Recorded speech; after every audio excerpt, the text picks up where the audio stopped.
Hello, good morning, and welcome. Thank you so much for choosing us. This is Breakfast Daily on Channel One TV. I am Nana Tufo Boateng. Welcome to the only show that brings you information as well as entertainment and gives you a platform to engage.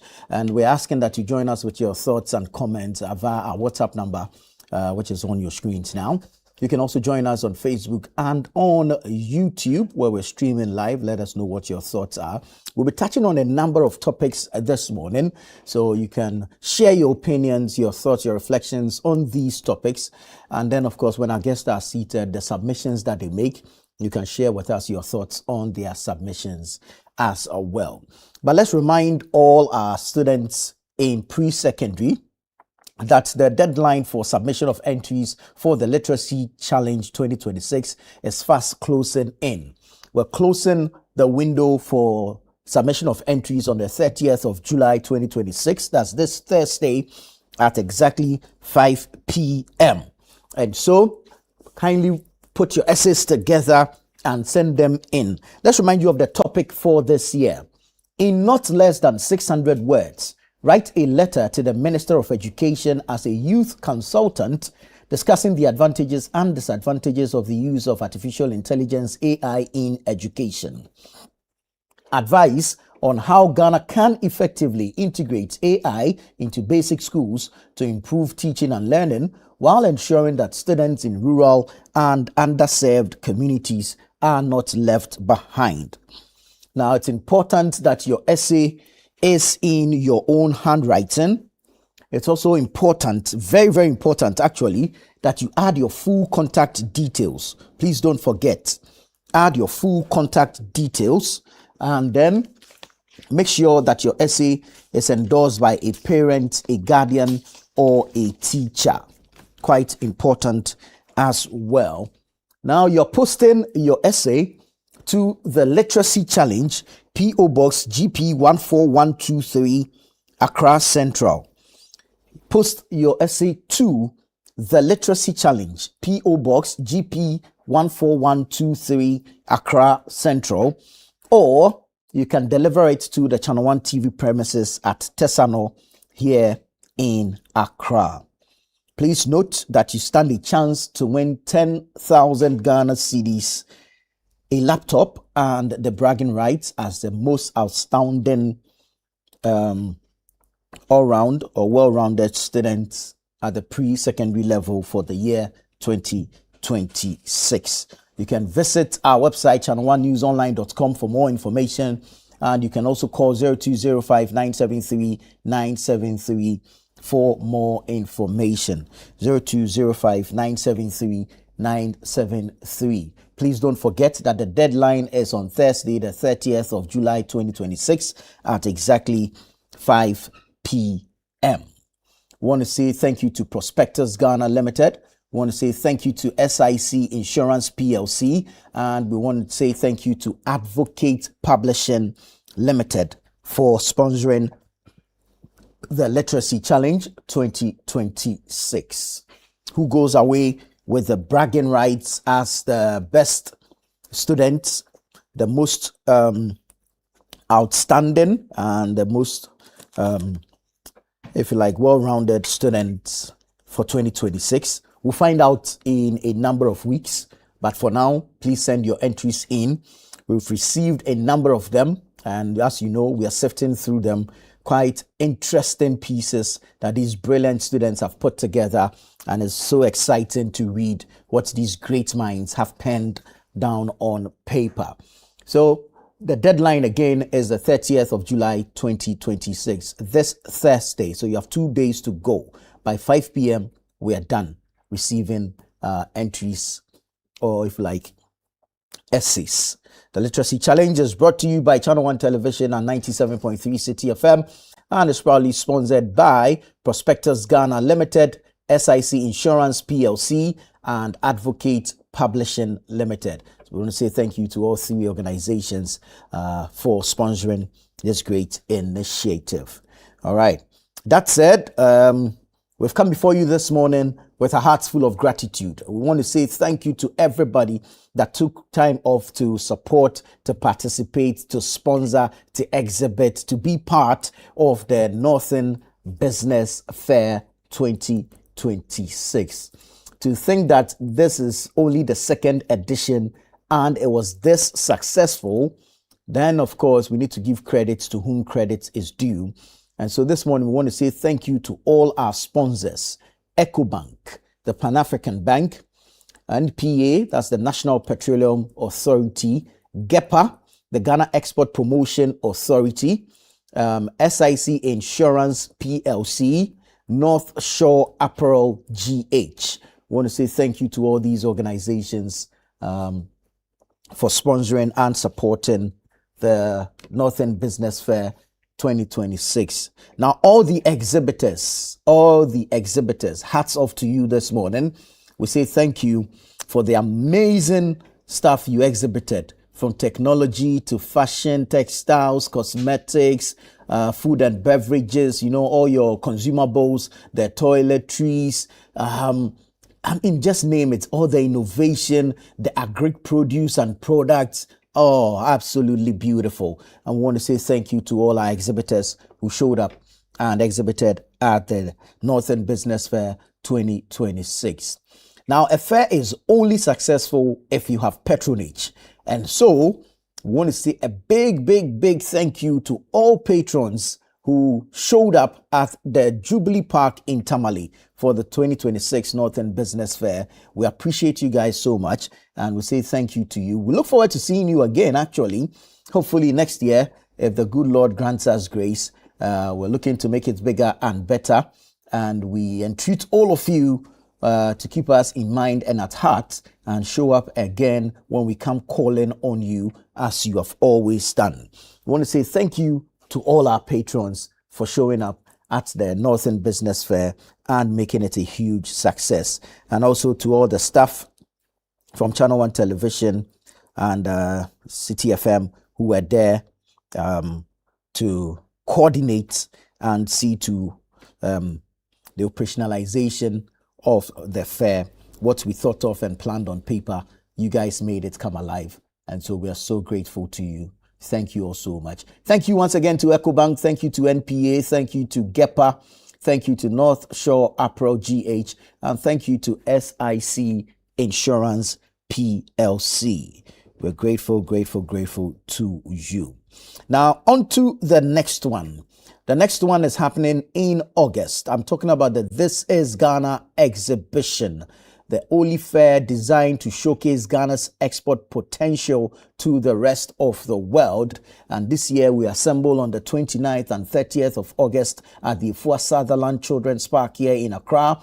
And we are asking all Ghanaian businesses, indigenous Ghanaian corporate bodies, local SMEs, startups, all of you are invited to participate in the This Is Ghana exhibition, provided you are a Ghanaian company. All right. So call us now and let's get into the registrations now. But always have in mind that when you call and you make reservations, you need to follow up with your payment to secure you a spot or a slot to be part of the This Is Ghana exhibition.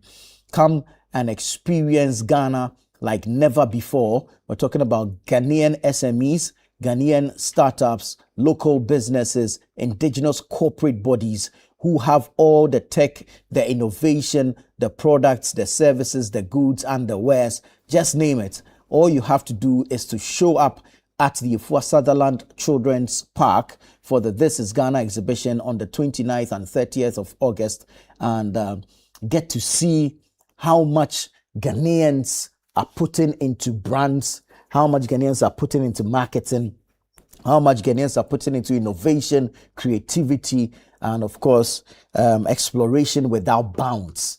So come and let's explore from the automobile industry, the agricultural industry, the fashion and textile industry, the manufacturing industry, the services industry, production, packaging, education, just name it.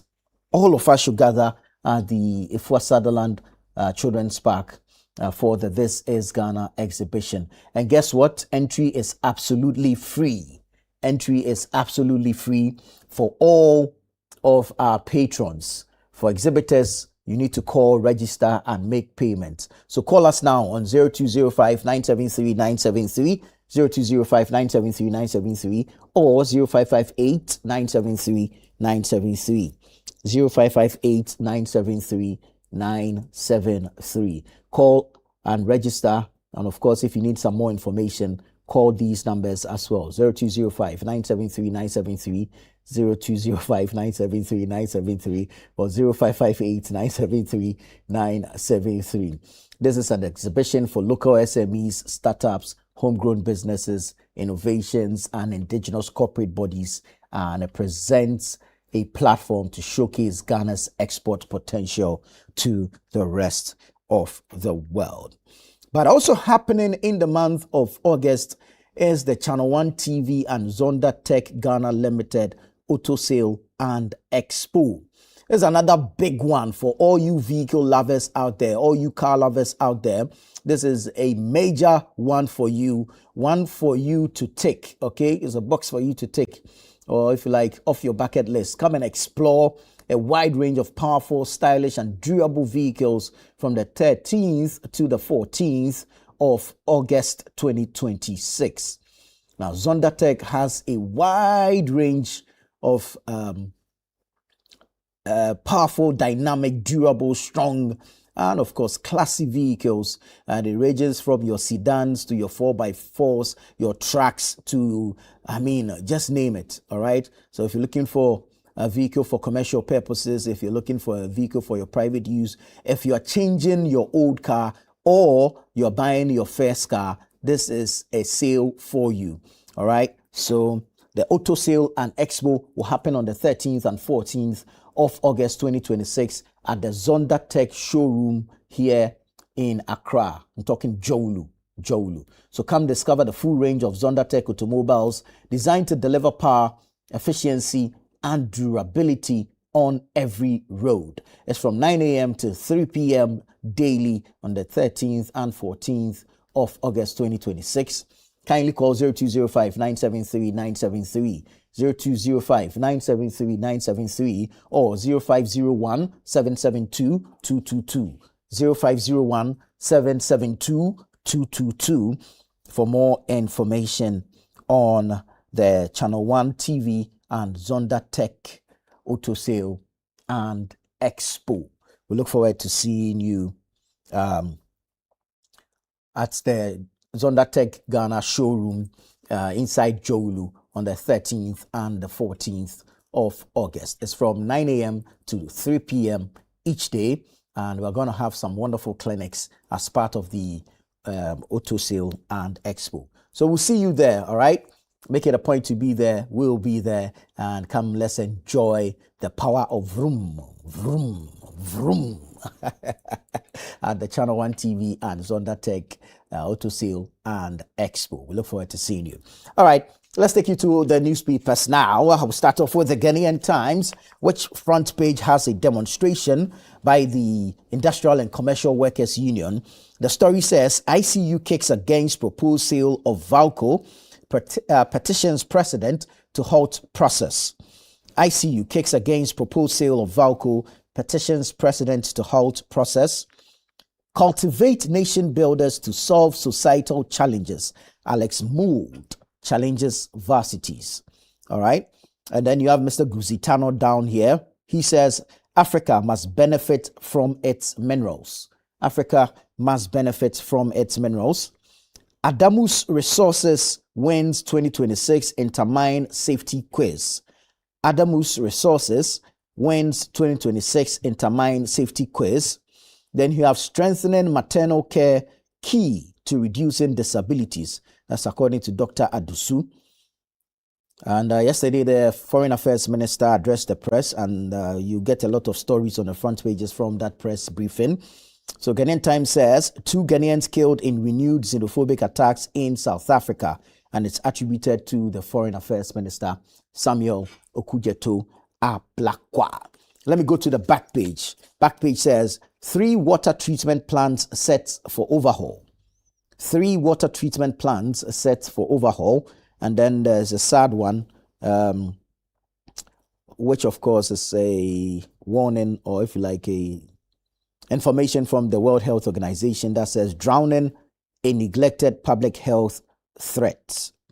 Drowning a neglected public health threat. Get the Ghanaian Times newspaper and you get the details thereof. Let me take you to the Chronicle. Chronicle newspaper says Tarkwa mine lease renewal. Goldfields puts its cards on the table. Paid 5.8 billion cedis in taxes, 8.8 billion cedis on local procurement in 2025, and invested $110 million in infrastructure. Tarkwa mine lease renewal. Goldfields puts its cards on the table, paid 5.8 billion cedis in taxes, 8.8 billion cedis on local procurement in 2025, and invested $110 million in infrastructure. And then there's another one here that says Salma chief and youth maintain opposition to Adamus resources. Salma chief and youth maintain opposition to Adamus resources. All right. On the back page, you have some business stories. This one says businessman rejects 79.65 million cedis judgment debt awarded by Accra High Court. Oh, then that means there's more. Businessman rejects 79.65 million Ghana cedis judgment debt awarded by Accra High Court. Wow. FAG, that's the Federation of Associations of Ghanaian Exporters, donates coconut seedlings to Legon and promotes green economy.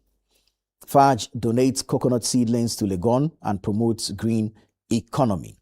All right, let's bring you the scripture for today. It's taken from the second book of Timothy, the chapter number 2, the verse numbered 7. Think over what I say, for the Lord will give you understanding in everything. Think over what I say, for the Lord will give you understanding over everything. 2 Timothy 2:7. May the Lord add his blessings to the reading of his word. Now we go to the Daily Guide. Daily Guide newspaper says Exim Bank case. Wontumi gets more time for plea bargain deal. Exim Bank case. Wontumi gets more time for plea bargain deal. HEPA Plus commits $3,000 to herbal medicine research. HEPA Plus commits $3,000 to herbal medicine research. Buankra Project, SC, that's the Supreme Court, didn't affirm High Court ruling. Then you have 2 CATH workers, that's Komfo Teaching Hospital workers, convicted for forgery. 2 Komfo Teaching Hospital workers convicted for forgery. And then Adamus crowned Entermine quiz champions. Adamus crowned Entermine quiz champions. So that's the Daily Guide newspaper for today. Let's bring you Daybreak. Daybreak says Africa must break the resource curse cycle. That's according to the CEO of the Millennium, the acting CEO of the Millennium Development Authority, MIDA, Alexander Kofi Mensah Mood. Africa must break the resource curse cycle. Terrorism claims 45 lives daily in West Africa. That's according to General Bata Bana. Terrorism claims 45 lives daily in West Africa. Parliament commends NPA for driving growth in Ghana's petroleum sector. And then you have Nungwa chief urges unity, rejects drug abuse. Nungwa chief urges unity, rejects drug abuse. So that's the Daybreak newspaper for today. Let me now take you online quickly. Let's look at some stories from channel1newsonline.com. And as I mentioned earlier, if you want information on the Literacy Challenge 2026, there is a banner up there on channel1newsonline.com where you can get all the information you need from or on the Literacy Challenge Ghana's premier regional pre-secondary academic competition for all 16 regions and for students between the ages of 11 and 15. All right, let's get into the stories now. IMF approves final $371 million tranche after Ghana completes $3 billion program. IMF approves final $371 million tranche after Ghana completes $3 billion program. Again, IMF rates Ghana's ECF as broadly satisfactory but warns against reform fatigue. IMF rates Ghana's ECF as broadly satisfactory but warns against reform fatigue. Rising fuel prices tighten household budgets, drivers seek higher fares. So rising fuel prices tighten household budgets, drivers seek higher fares. Government considers National Teacher University to bring 48 colleges under one structure. Government considers National Teacher University to bring 48 colleges under one structure. Haruna directs GETFund to allocate 100 million cedis for UMAT Kenyase campus. Haruna directs GETFund to allocate 100 million cedis for UMAT Kenyase campus. Then the Channel One market price barometer is up. So it says that tomato prices rise for fourth straight month. If you want to know how the various commodities are faring on the market, look up for the Channel One market price barometer. Visit channel1newsonline.com and then you can go on our socials for the explainers regarding the Channel One market price barometer. But the story has it that tomato prices rise for fourth straight month. Double track system to end within 24 months. That's according to Education Minister Haruna Iddrisu. Miracles Abuaje wanted 102 million CD audit findings dropped. That's according to the IMCC. COPEC urges GPRTU to review proposed 30% fare hike. The GPRTU says rising fuel prices could force transport fare increase. Unity key to sustaining Yana's legacy. That's according to Education Minister Haruna Iddrisu. And then you have several feared dead after vehicle crashes into pedestrians at Bukom Junction.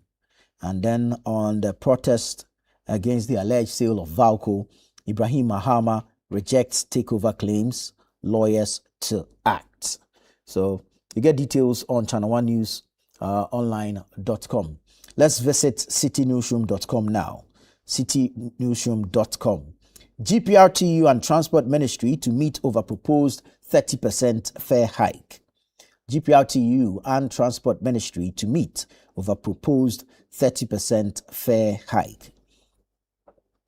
After the $3 billion bailout, 10 things the IMF still wants Ghana to do. After the $3 billion bailout, 10 things the IMF still wants Ghana to do. IMF approves final review of Ghana's $3 billion bailout program. Red Maria Task Force intercepts 170 parcels of suspected Indian hemp. Red Maria Task Force intercepts 170 parcels of suspected Indian hemp. Wontumi apologizes to Mahama and First Lady appeals for clemency. Wontumi apologizes to Mahama and First Lady appeals for clemency. AI should support, not define learners' future. That's the Education Minister, Haruna Iddrisu. Again, he says $300 million World Bank loan not to fund free SHS. So some clarity there. IMCC rejects Miracles' claims, says forensic audit implicated him. Valco not being sold to Ibrahim Mahama, and that's Giadec speaking. That's the Ghana Integrated Aluminium Development Corporation. And illegal mining resumes near Obuasi Airport despite security crackdown. Illegal mining resumes near Obuasi Airport despite security crackdown. And there's one here from Menchia. That says Otumfuo Distus Kenya's number 2 paramount chief. Otumfuo Distus Kenya's number 2 paramount chief. So visit citynewsroom.com. Alternatively, go to channel1newsonline.com and you can get the details thereof. But we have an important announcement to make. It is that of a missing person. She is Emmanuel Jima, 33 years, female. Emanuela was last seen on Monday, July 20, 2026, around 4:20 a.m. at Suhum in the Eastern Region. 2 days later, on Wednesday, July 22, 2026, her mobile phone was found by a Good Samaritan at Jonte in the Greater Accra region. However, her whereabouts remain unknown. A report was made at Suhum Dofsu, and anyone with information about her whereabouts should please call Missing Children Ghana on 0594 59 4662, 059 459 4662, or 0501 22 2665, 0501 22 2665. Kindly help us find Emanuela Jima, who went missing in Suhum on Monday, July 20. All right. Now, this is Breakfast Daily here on Channel One Television. Stay with us. We'll return shortly with a news review segment.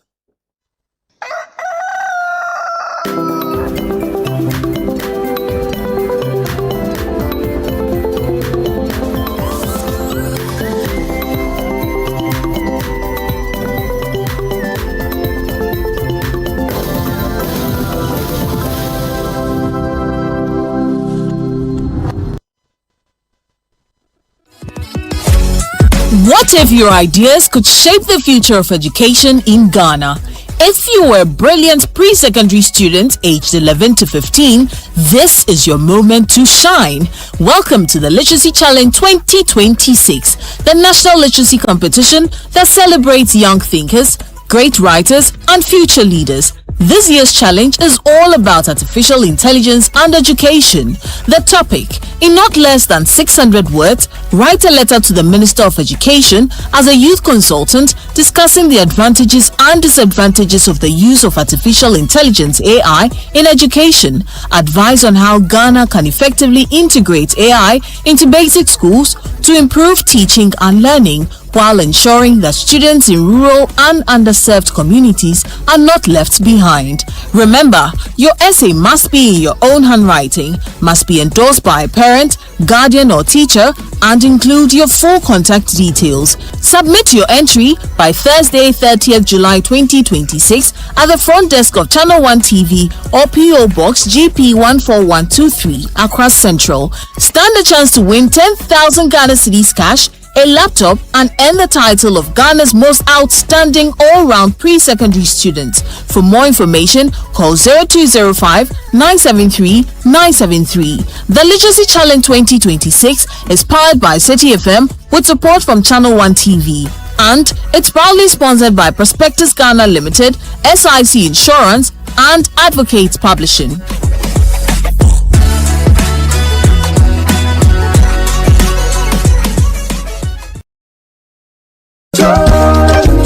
Looking for everything made in Ghana, all in one place? Then get ready. The This is Ghana Exhibition 2026 is here.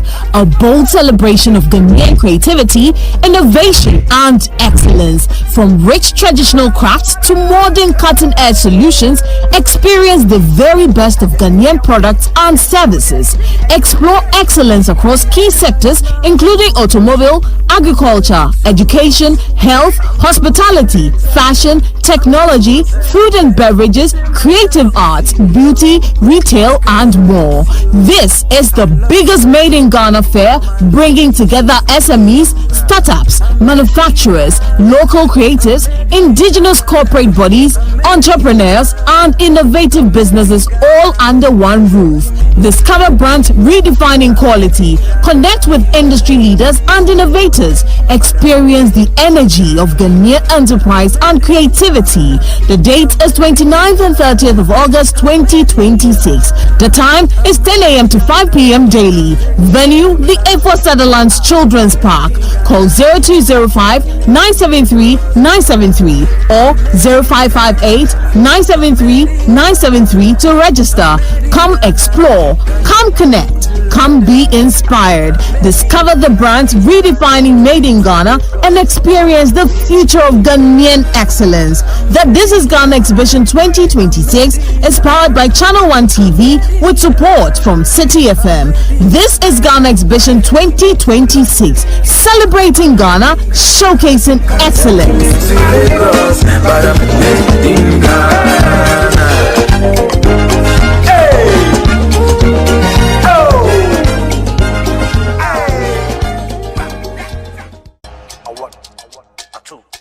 Were you at the 2026 edition of the Back to Your Village Food Festival? If not, then join us in reliving the entire festival through the Back to Your Village Food Festival playbacks, from the food to the music and to the cultural displays. We will take you back to your village, be it a Kan, in the south or in the northern parts of Ghana. Experience it all over again with us this August by catching all the playbacks right here on Channel One TV. And if you missed the announcement the last time, make sure you look sharp next time. The Back to Your Village Food Festival was sponsored by Everpac, Trillium Ghana Limited, GB Foods, Didi Shito, National Petroleum Authority, EcoBank, and CBL Munchie.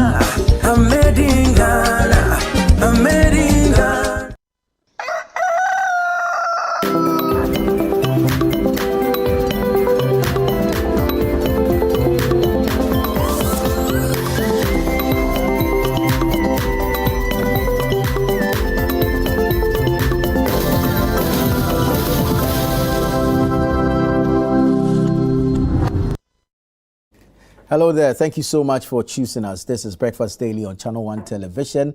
It's time for the news review segment where we have in-studio conversations with our guests on some topical issues.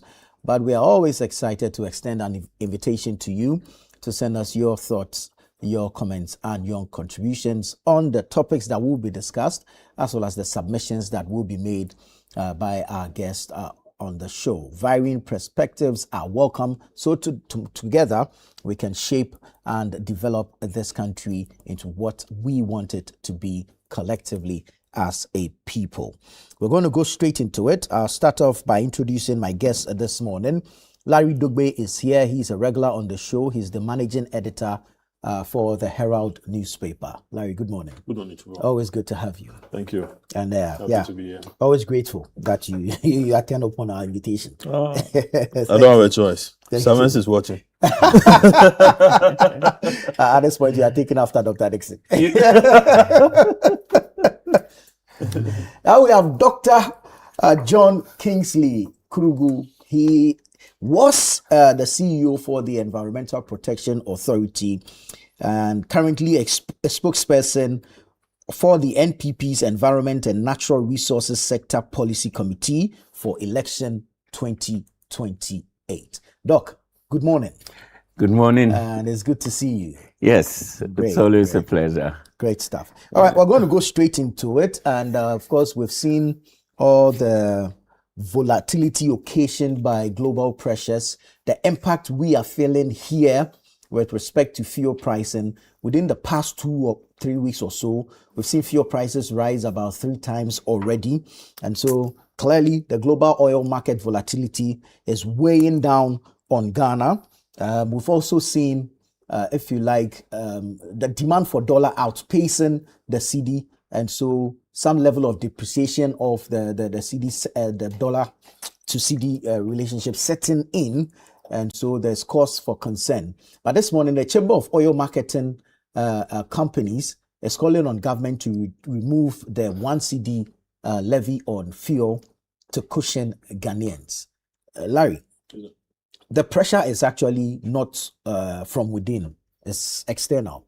We don't know what Donatus will wake up tomorrow and see. Who's Donald Trump? We don't know. We are not sure what he will wake up tomorrow and see, and what his words, what impact his words will have on global crude oil prices.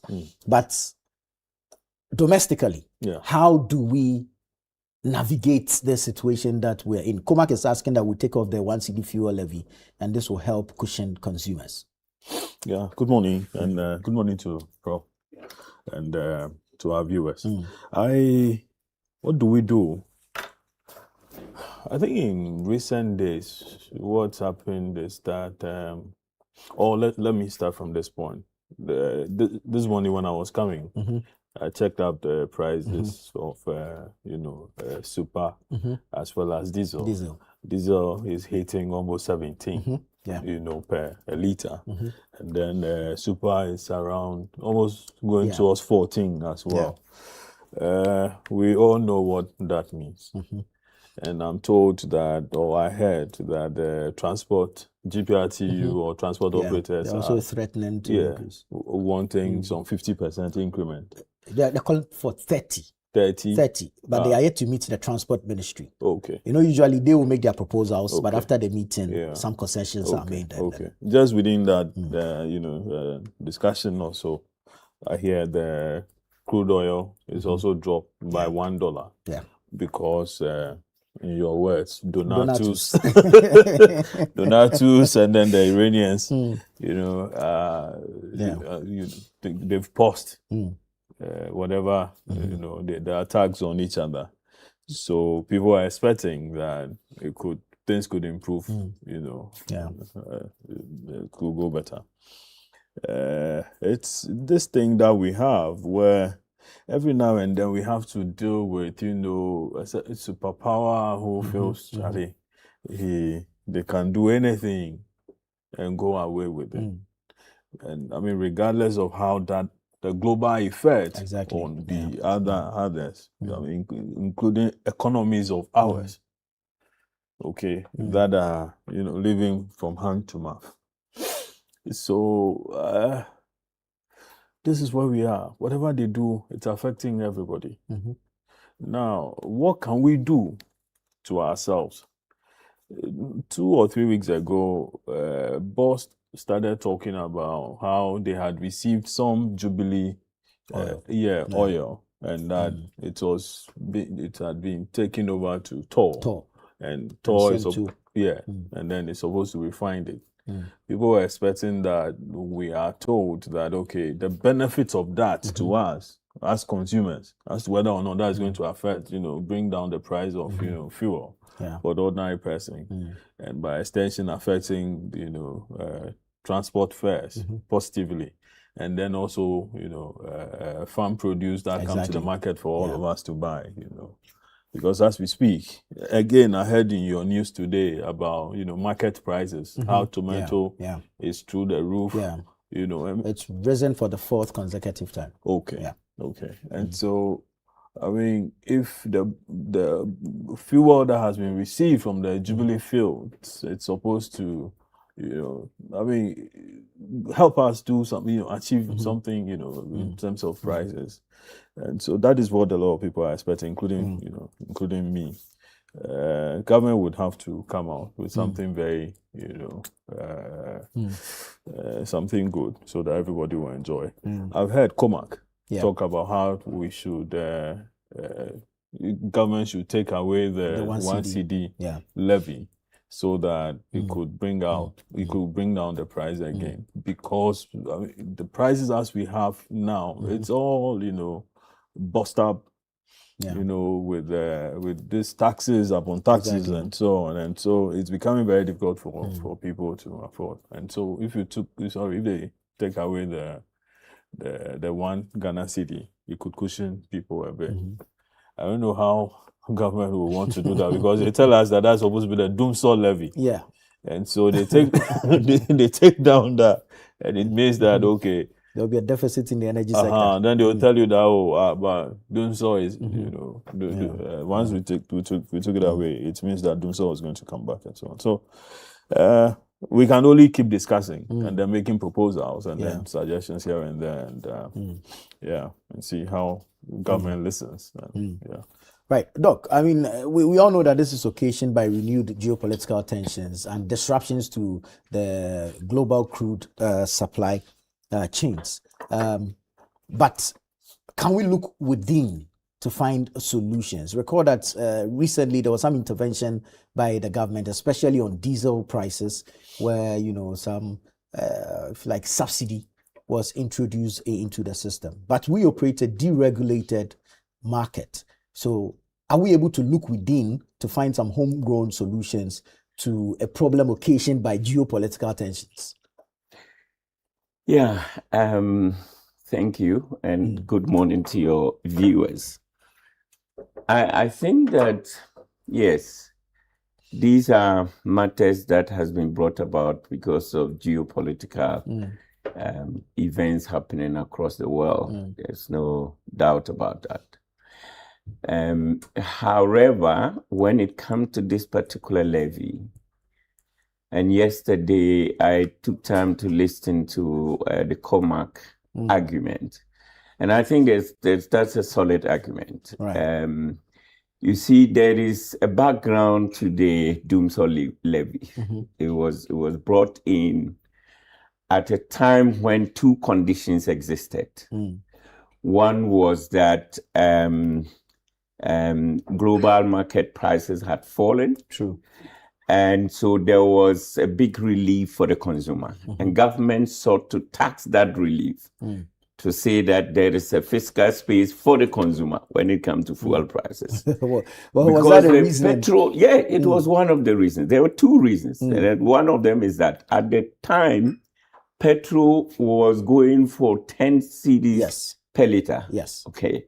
And the government thought that, you have gotten a reduction in the prices, so let me take that opportunity to add you 1 cedi. You wouldn't feel it. That was one of the conditions. The other condition had to do with the broader fiscal space in terms of exchange rate and all of that. That was the other condition. So those were the two conditions that the government thought that because of the relief that the consumer had, they wanted to tax that relief. And that is how come. But the government had other obligations to meet. Yes. Within the broader fiscal space, as you put it, the energy sector, where energy sector debts had to be serviced and all that. Yes, but the government gave as a reason why it could afford to do that. Those are the two reasons I've just told you. Of course, government needed that money because they needed to deal with energy sector, debts and all of that. But then the government had to find a reason to say that, look, I can afford to do it because of those two factors. Okay.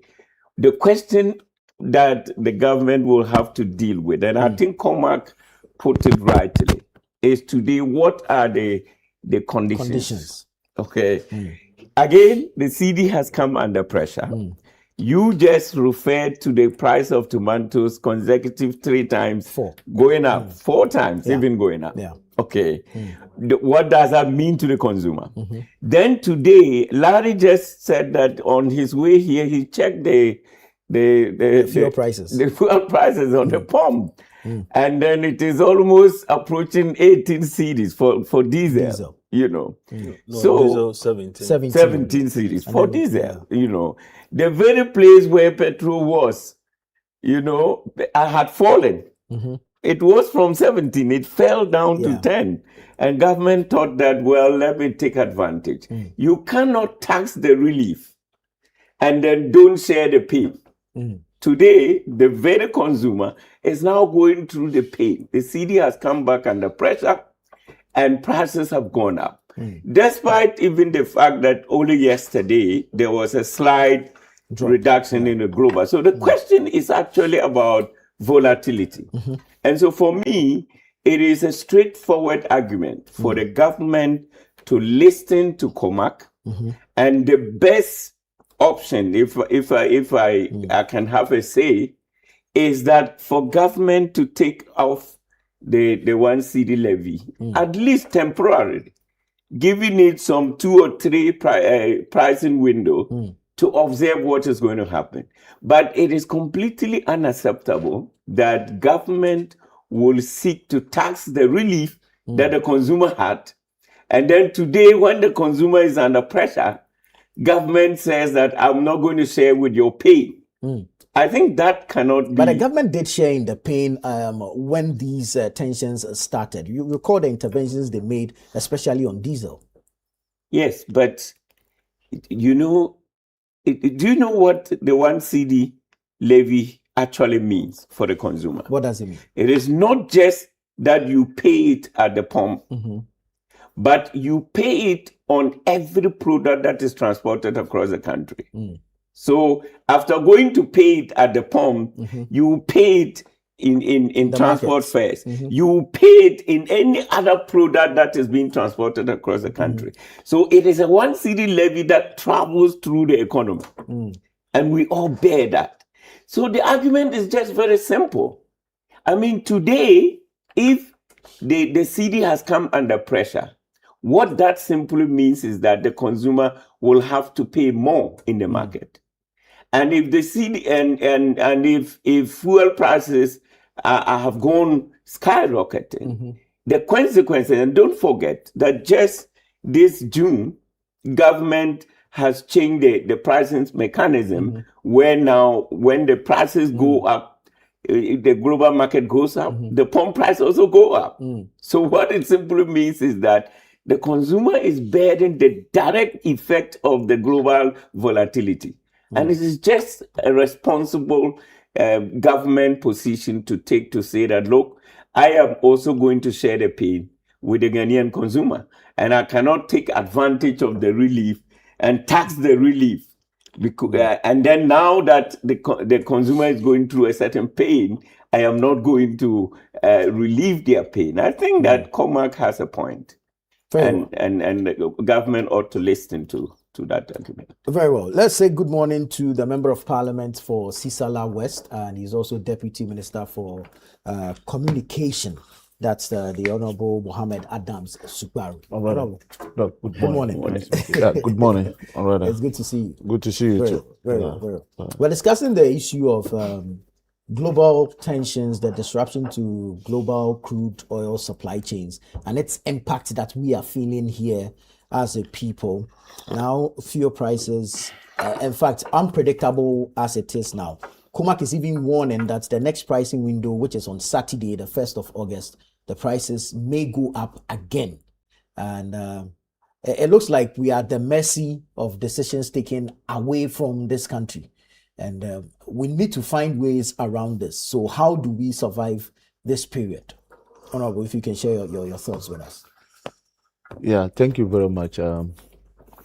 Let me use your platform to say a very good morning to your cherished viewers, most especially the good people of my constituency, Sisala West. When are you going to greet the good people of Akachi? Akachi people are part of the people who are viewing this station. That's why, first of all, I said the cherished viewers of this channel, most especially my people.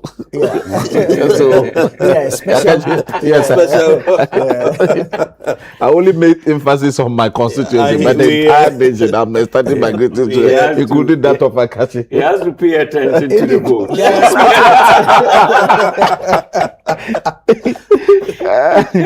Yes, it is true that the fuel prices for this pricing window that we're experiencing for prices have gone up, and it is also true that Cormac, I listened to the interview that your station granted Dr. Riverson upon yesterday. Yes, of course. Government, for that matter, John Dramani Mahama's government, the president, is a very listening president. And, some few months ago, when they were faced with similar challenges, there was an emergency cabinet meeting to find a solution to find a way to share the cost with the consumers. And so the government came out with directives from Ministry of Energy, through Ministry of Energy, that some of the, taxes on the petroleum product should be suspended just to cushion the consumer. I wouldn't say that, yes, the fuel levy that COMAC is calling on for it to be suspended temporarily, it shouldn't be the target. If there are other ways of cushioning, the consumer, just as we did in the past. The reason for introducing the fuel levy was to be able to, to pay the energy sector levy so that we could have stable power supply. Sure. At the time, government was owing a lot of independent power producers. There were huge sums of money that government needed to pay. And so the truth of the matter is this: it was virtually, government didn't have any option to pay those monies. And so if somebody is supplying you power and you are unable to pay, it means that the person can just get up one day and say that I am cutting the supply, I'm no longer going to supply you. And so power has become one of the necessity, something that we need in our country. You can't, because today we sit here in this beautiful studio having this, discussion, all because of power. If we have, challenges with power, it will be very difficult for us to sit here and discuss all these important matters. And so government needed to take a decision, needed to find the money, needed to look elsewhere. How were we going to, generate that money to be able to finance those,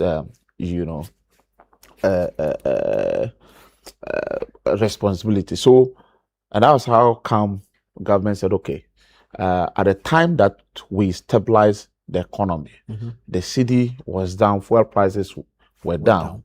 The exchange rate was very stable.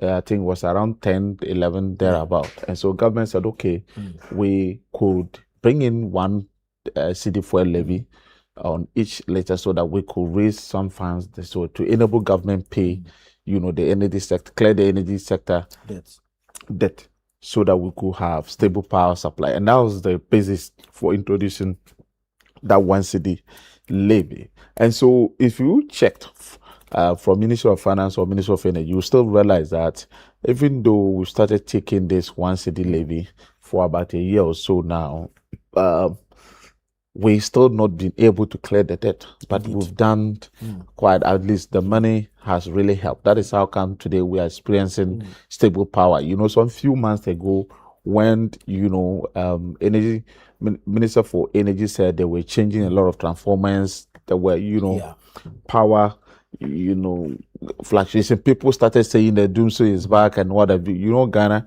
So I wouldn't say that government should suspend the one cedi levy, but the call is at the right direction, because if you are looking at where the prices are today, I think that it is a good call for government to step in. But then we should also bear in mind that we must have a stable power sector. True. And this thing, we've been seeing it. You can imagine today, what is the exchange rate? If the exchange rate were to be around 15, 16 cedis to $1, how much would have been paid? It means that a liter of oil would have been somewhere around 25, 26 Ghana cedis. Yeah. But it is also because government is able to control the exchange rate, is able to stabilize it, and it's still between the 12 cedis, 11 cedis, to $1. If it were around 15 Ghana cedis, 16 Ghana cedis, today a liter of oil would have been around 25 or 26 Ghana cedis, like I indicated. And so for me, there are factors affecting this. We all know that it is because of what is happening internationally, globally. That is why we are seeing this.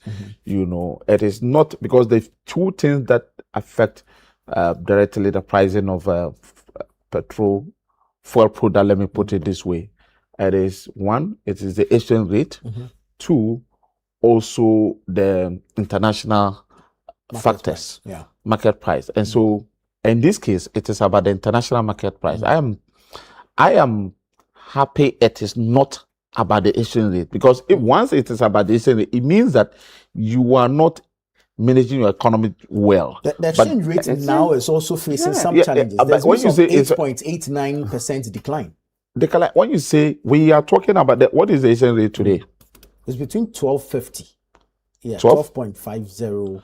Yes, but it's still not. I mean, that bad as compared to it were in the past before this government took over. Yes. So that's what I'm talking about. If you want to compare, better enough. It's still far better than where we took it from. And so that's what I'm saying. That is why I'm saying that if it were in the past, you can imagine at the time we had exchange rate around 16 to a dollar, or maybe 17, 15 to a dollar, we would have been paying around 25, 27 Ghana cedis. And I'm saying that we have been able to manage the exchange rate today. So even though it is 12.3, 12.5 as you are saying, it's still far better than it were in the past. And so for me, I believe this is a good call. And as I indicated that President John Dramani Mahama is a listening government, I believe something would certainly be done if he persists this way. If this, be straightforward. If I cannot. If it is a good call, give to Comac. I'm you saying cannot that, speak from two mouths. When I came in, when you were speaking, I am saying that. Yes. For it is when nobody, I cannot say that it is a bad call because first, our fuel prices high. Yes, they are high. They are high. Are the consumers not, bearing the cost of it? They are. They are. Yeah. So why would I say it is a bad call? But what I'm trying to say is that I am against the 1 cedi levy suspension. But then, please, there are several taxes. There are several other levies on the fuel product. So I'm saying that any of them, it shouldn't necessarily. Not the 1 cedi. The 1 cedi, the moment you take, I told you, the basis of the introduction of the 1 cedi was for us to have constant power supply. So the moment you take it out, at the time when fuel prices were down, So I'm coming. So I am saying that there are several. I'm saying that there are several taxes, levies on the fuel product, margins and all that. And so anybody can call on government to do something. You can just call on government to do something. Leave it to government. Let government go back to the drawing board.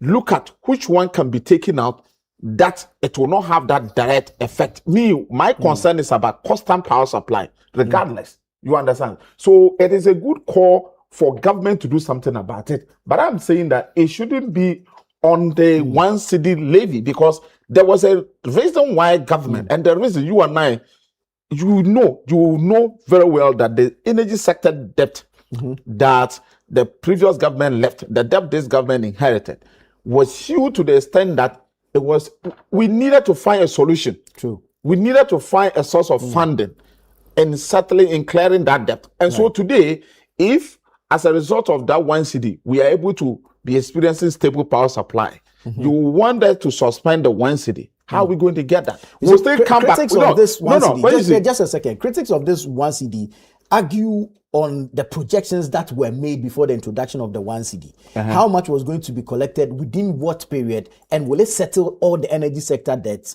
and will it be taken off after what time? We weren't giving timelines. No, because that's what I'm saying. Today, as we speak, if you go to Ministry of Finance, they will still tell you that government is still owing the so it's a process.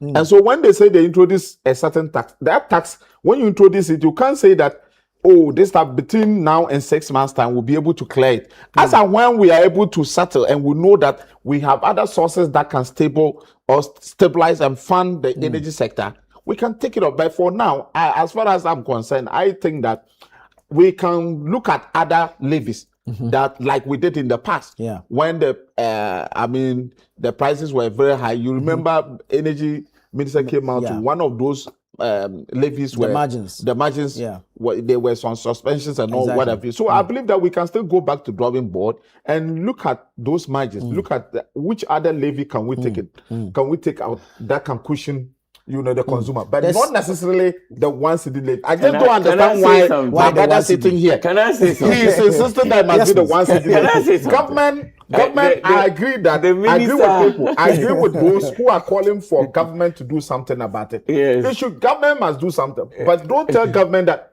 take out this 1 1 cedi. Okay. Tell us. Do something about it. Okay. Let us go back to the drawing Very board. well. Who will Very go and then do our calculation, our And look at projection. what you which, can which take one off and should what we you can take keep. out that Okay. it will Very help well. us? There- But to just say that take out the 1 cedi levy, The they are minister- pushing us to bring so that when you take it out, you are not able to fund the energy sector. And then Then the you say spouse and doom say, choice, "Ah, but we said it." Nobody Very well. want Doc. to experience doom so. Nobody. True. I mean, it's the worst thing that happened in this country, and nobody want to get back there. The minister is struggling. I am not very struggling much at all. because he I is- am not struggling at all. He finds himself in a very difficult position. Agreeing by the call by Comac, and at the same time saying that no, the 1 cedi should not be taken off. But I- So he's speaking from both sides of his mouth, But I can understand where he's coming from. The 1 cedi levy that was introduced is simply a stabilization instrument. Right. You have made reference to that.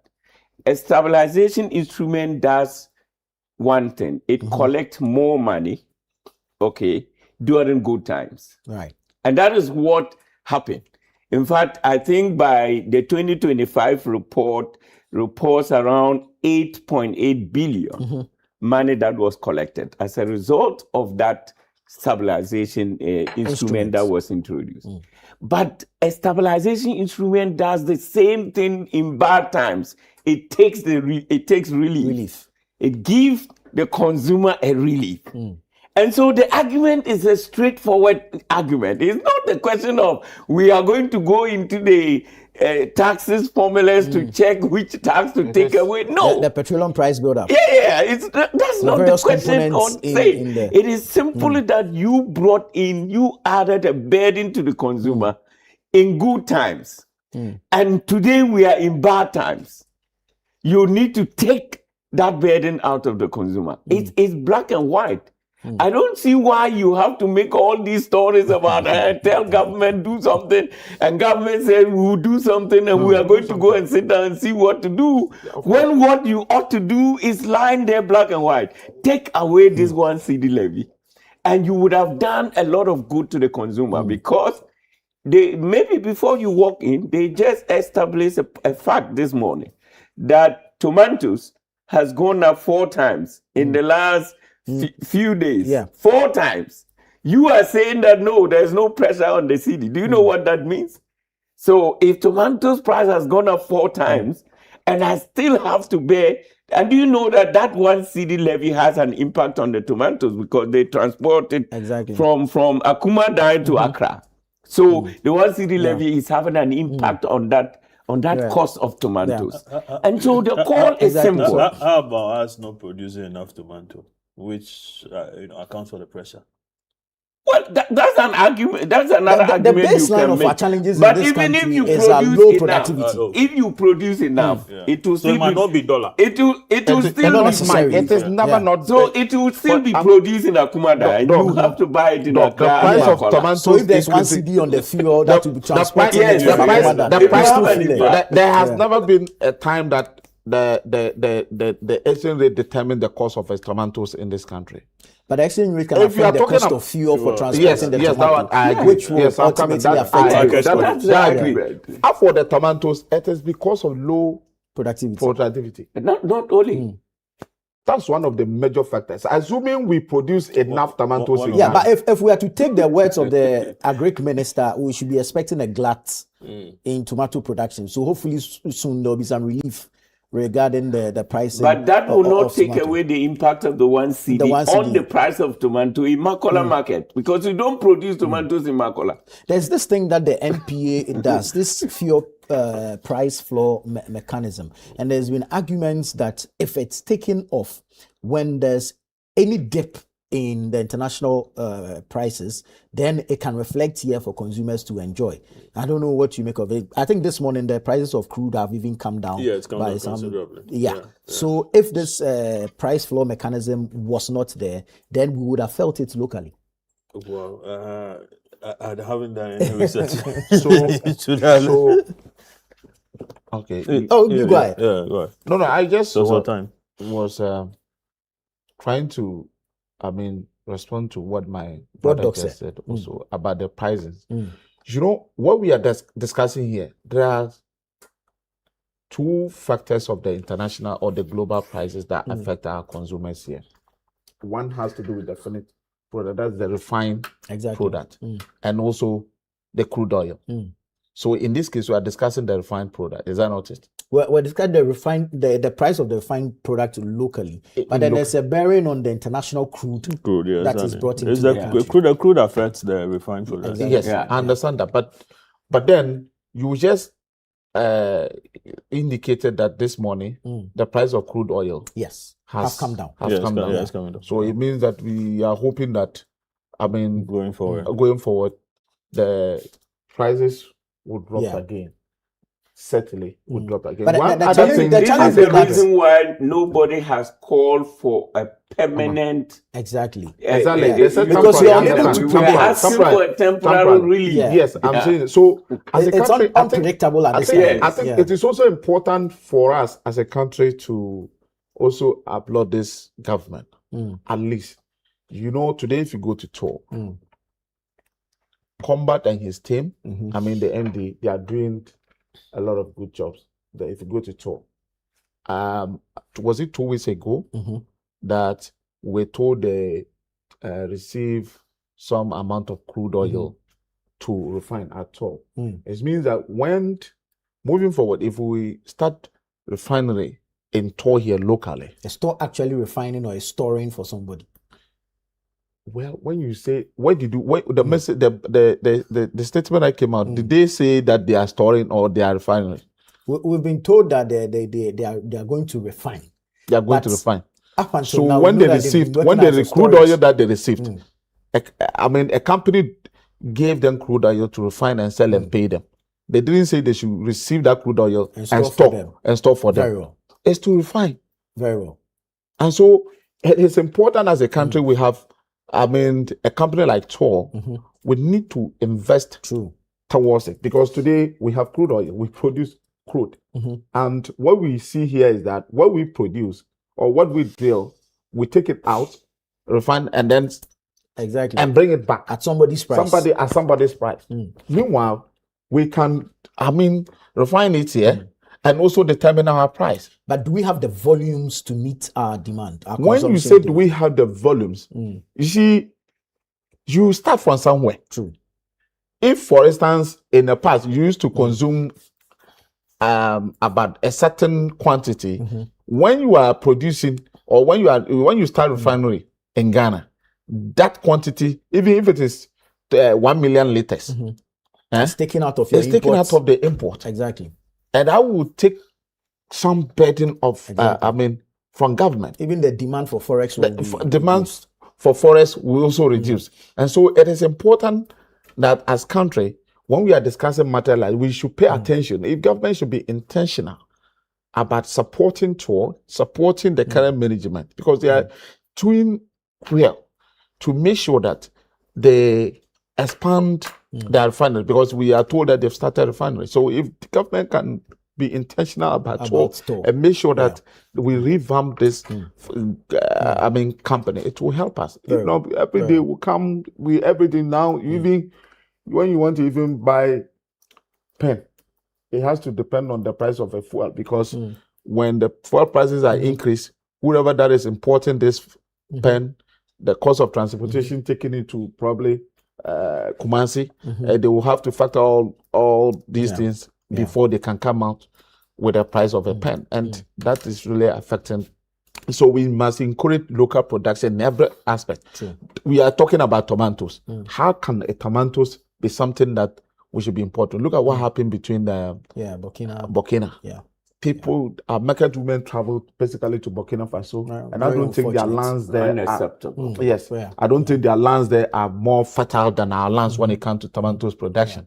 So we must be intentional to encouraging our people to take some of these production serious. When we do that, that will generate a lot of employment that will contribute to the development of this economy, and we will not be. Sometimes it's hard. It's hard. As for the tomatoes, I have so much confidence in the agric minister. But we should also bear in mind that some of these products are seasonal. So when they are in season, the prices are down. When they're out of season, the prices go up. But the minister has assured us. But they the minister, want to the hold minister is into at policy level. But he has given us the assurance that No, I interventions mean, made. you see, the minister is at policy level. This thing that we do, where we, people who are operating at policy level, start talking about what's happening Downstream. Downstream. Sometimes it's difficult. I do not know the is not farmer difficult. downstream. Which of the ministers are you referring to? No, he's talking about Let's not go into that. Let's not go into that. Is the one who has so much Let's not go into that. But like, final take on this. For me, I think that we talked about TOR. Yeah. Okay. That if it's operating at full capacity to process about 45,000 barrels of per day. crude oil per day, that could that's a significant amount of fuel, in the market. Very. Again, we sent you also, coming in, private sector supporting. And then if the shortfall could, if there's any shortfall, then the importers could come in, the seaboard and the rest. And then this company, Dangote's company, in Nigeria could also pump in something. So I think that we shouldn't be stressed like that. Now, should TOR be operating? That is our biggest bargaining chip. Yeah. Okay, that we can use to determine the price, the price to some extent. Yeah. Again, with CENTUO operating, could also add so much more. Yes. And so then with that we wouldn't be at the mercy of importers. You get it?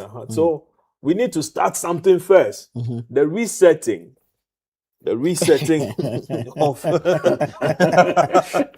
and that's what TOR has started. It's a resetting. That's TOR has actually a lot of. Would you allow me to finish? Okay, you finish.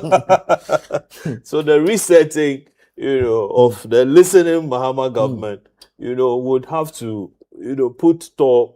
I mean, give TOR more, more cover to do more. Yeah. And then the CENTUOs could step in, and then we wouldn't be at the mercy of importers. Yeah. Very well. Doc, you have a final say on the fuel pricing. Yes, I think that, and I like the way Larry ended. Reset the fuel pricing, and I mean, when government introduced 1 cedi levy. It was just at a time that the government thought that the fiscal space for the consumer was good enough to be able to add another tax to the Ghanaian taxpayer. And today, those conditions have changed. Price volatility is the real issue. Yeah. And where we are now, the government have no basis at all. You see, the 1 cedi levy was introduced as an effort to contribute to the energy sector reforms. The 1 cedi levy should not become the reform itself. Do you understand? Yeah. It was meant for a particular purpose, and it shouldn't become the reform itself. For my brother to argue that you can touch any other tax but leave the 1 cedi as if that is the reform. No, it was introduced to rather bring about. Are we still paying the TOR debt recovery? Yeah, we are. We are. We are paying. Yes. And we are paying the 1 cedi Dunso levy. Yes. And then we are paying energy sector recovery levy as well.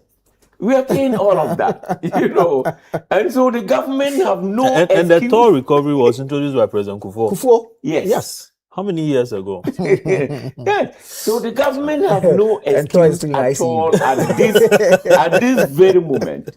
One thing they have to take it off for at least for the next 2-3 pricing windows, so that we see what that means. Yeah.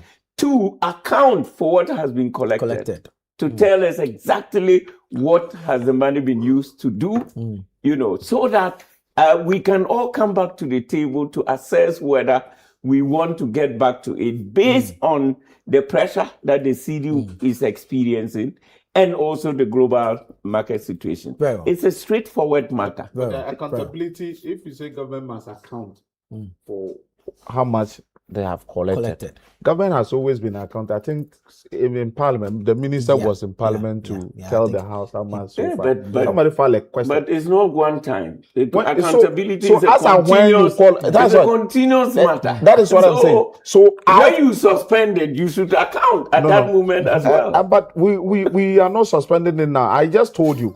You are talking about we are not suspending it. Why must it be about the one city levy and not any other? There are several, levies. There are several because margins. The one city was introduced for a reason, and the reason was for stability. It was based on certain two conditions. So I'm coming. Two conditions. Doc, when you were talking, the one city was introduced to do what? To clear the energy sector levy. Yeah. The energy sector debt. Yeah. Are we done clearing the energy? Under what condition? You can't say one aspect of it. Under the two conditions. Under the two conditions. When we stabilize that, when the prices were down. Yes. That's one. The exchange rate was down. That's two. That's two. We said that there was a space to produce.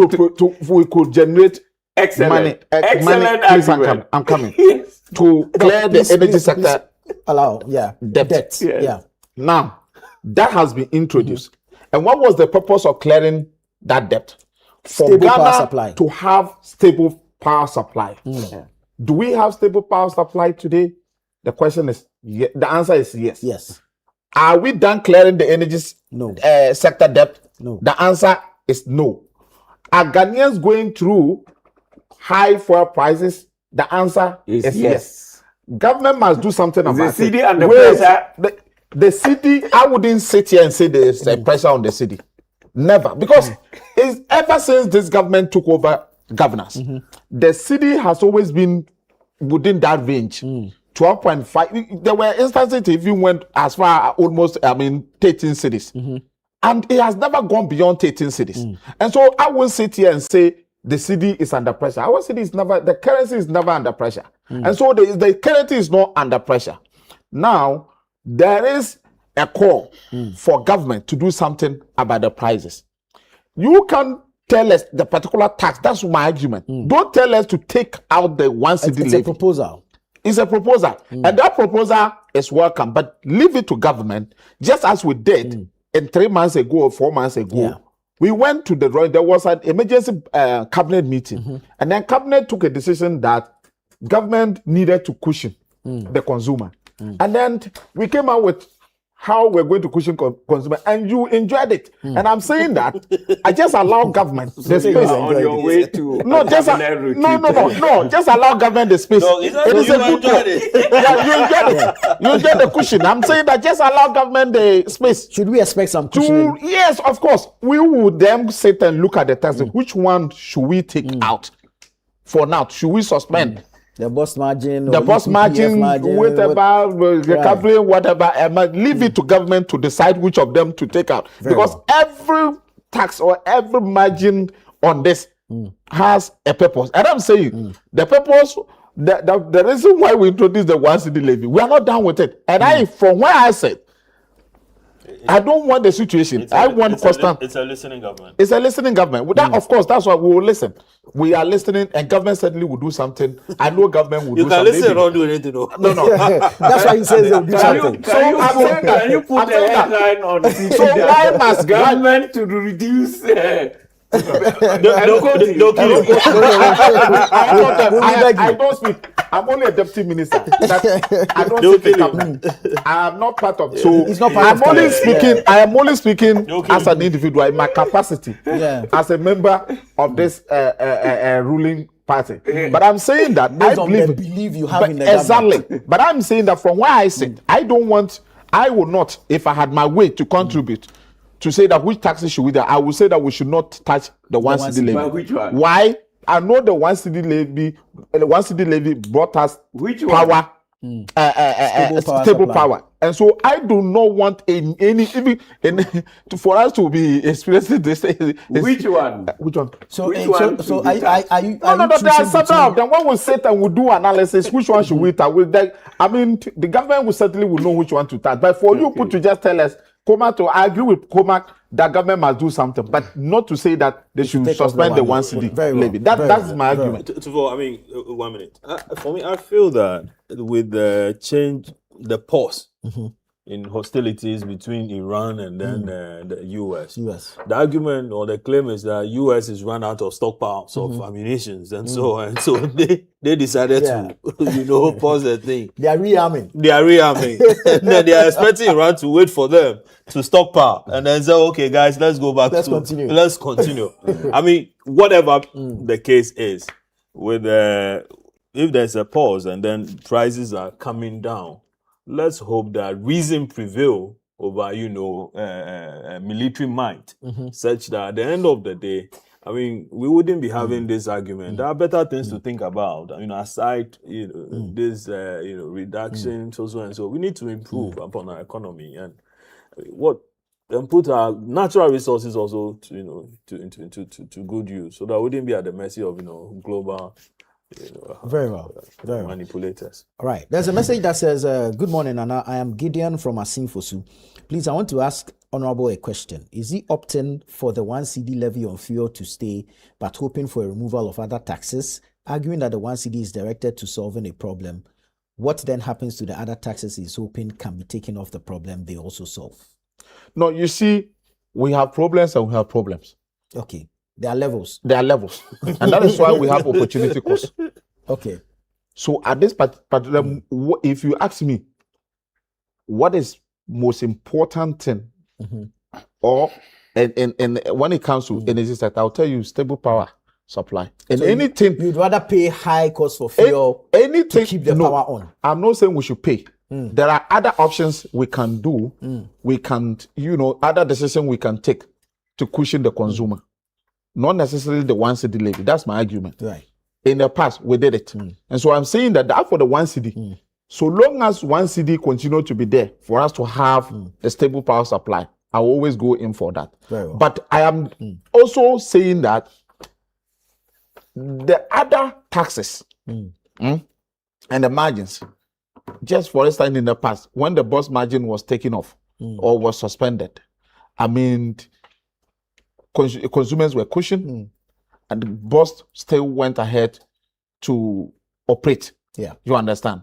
We didn't have enough challenges there. So I'm saying that if you touch the one cedi levy, we are likely going to say you can cushion the consumer, but you will not have stable power supply. That will bring another burden on same consumer. Because he will have stable power supply, people will be compelled to buy more. You will buy fuel to power. Stable power all depends on the one cedi. No. You see, it is at this moment there's a problem, and the one cedi is solving that problem. And that problem to me is very, very important. We must solve it. We must clear the debt. When we clear the debt, we have stable power supply. Right. Let us not even try to.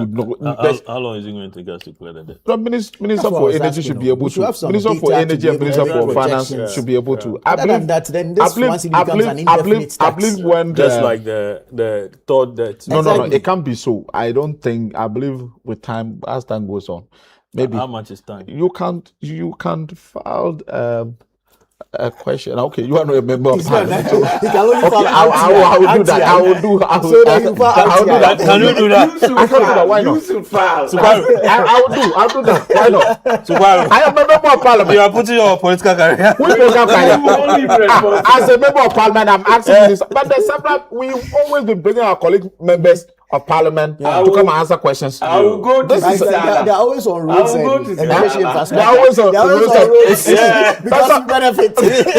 I'll come to Sisala. You say you file a question. You better file. I can file too. Just a question on roads. George Rapa will call and say, "Oh, Subaru, this my brother. Why? My brother." If that is what my constituents want me to do, why not? I mean, if the people of Sisala will say, go and find out for Go and look for some farmer. When are they taking out? Go and look for some farmer. Normally they use farmers Or teachers. Or teachers. And they'll file application. File application. Go look for some farmer or some teacher. Why? Or cattle wrestler. Like you. How can I look for a farmer or a teacher? They are the people we use, right? That's the people you guys use all the time.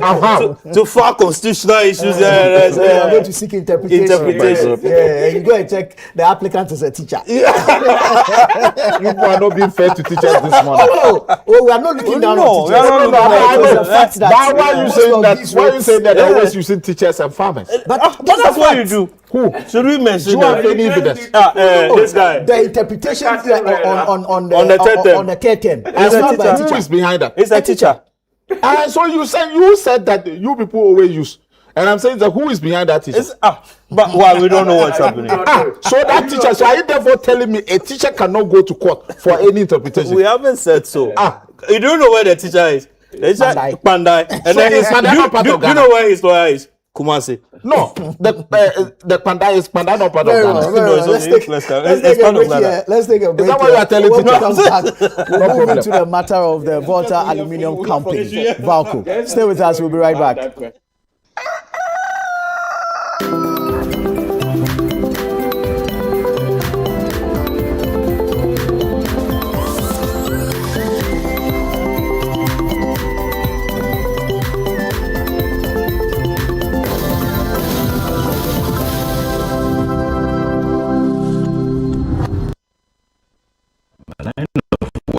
A confident smile is everything. Kel Charcoal Toothpaste keeps me on top of my game and ensures my smile is always radiant and bright.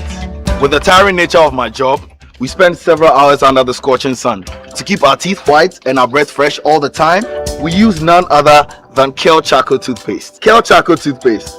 You're on a Kessie and in a kit one. Samayo Kendini, who be here, Semetra Sapapadia to Amame Manfo, Kel Charcoal's natural ingredients, and a bomb is Sehobine, a maniswing, Nesansu Mama Hotoso, a bedroom. Kel Charcoal Toothpaste. Choose Kel Charcoal Toothpaste for anti-cavity, whiter teeth, and fresher breath all day. Available in 80 gram and 150 gram. Grab yours today. Kel, happy smile. This advert is FDA approved. In today's fast-paced African business landscape, human resources is no longer just a support function. It's the strategic heartbeat of your organization. Are you prepared to lead that change and redefine your professional impact? Welcome to the HR Connect Conference 2026. This year, we are diving deep into our professional theme, from certification to competence. Why elevating HR is critical for business growth and competitive advantage in Africa. We are profoundly honored to host our guest of honor, His Majesty the Gamanche, King Takite Kochu II, alongside our distinguished guest speaker, Honorable Haruna Pelpo. Over 2 transformative days at the prestigious Labadi Beach Hotel, you will go far beyond traditional theory. We have curated an immersive experience designed to challenge your thinking and sharpen your edge. You will have the opportunity to participate in our expert-led masterclass sessions, including personal branding and mastery, the CDAT compensation and benefits masterclass, our critical labor law masterclass, and the forward-looking SHRP future of work masterclass. Beyond the masterclasses, you will gain rare, high-level perspectives during our exclusive C-suite sessions, engage in intimate fireside chats, and participate in our interactive table talk sessions focusing on HR mentorship mastery and the latest in HR tech. Proudly partnered by CDAT Consult and SHRP, this is the premier gathering for HR professionals ready to shape the future of our industry. Mark your calendars for July 30th and 31st, 2026, starting 9 a.m. sharp each day. Elevate your practice, drive your business. Join us at the HR Connect Conference 2026. We look forward to connecting with you there. World Cup in here, a full World Cup in it. Franco sister, Ube Sham when you and one Franco television, a free 32 inches, and for see 100 inches. No wow, or see air conditioners and the fridges and so. What it is so, and who shut TV no, not air conditioner, no bone, no drinks and wounds you know so. Actually, Ankasa. Now, I just say, my woman say, what are dear, your online platform? So that's a war cry, and you come out and quadia, and free delivery. Go buy your shop, you're gonna half an area. And I said, over your website, so www.francotrading.com. Over to me, so I download the Franco Trading app on Google Play Store and Apple App Store. Franco! Near my papa, anyhow. In Biggie's house, there's no place to hide. The energy can swing in an instant. Only the biggest moves tip the scale because nothing is given, but everything is for the taking. Will you step up and take the spotlight? Big Brother Naija Season 11 starts Sunday, July 26th, showing 24/7 on DSTV Channel 198 and GoTV Channel 49. Headline sponsor, Bet Power.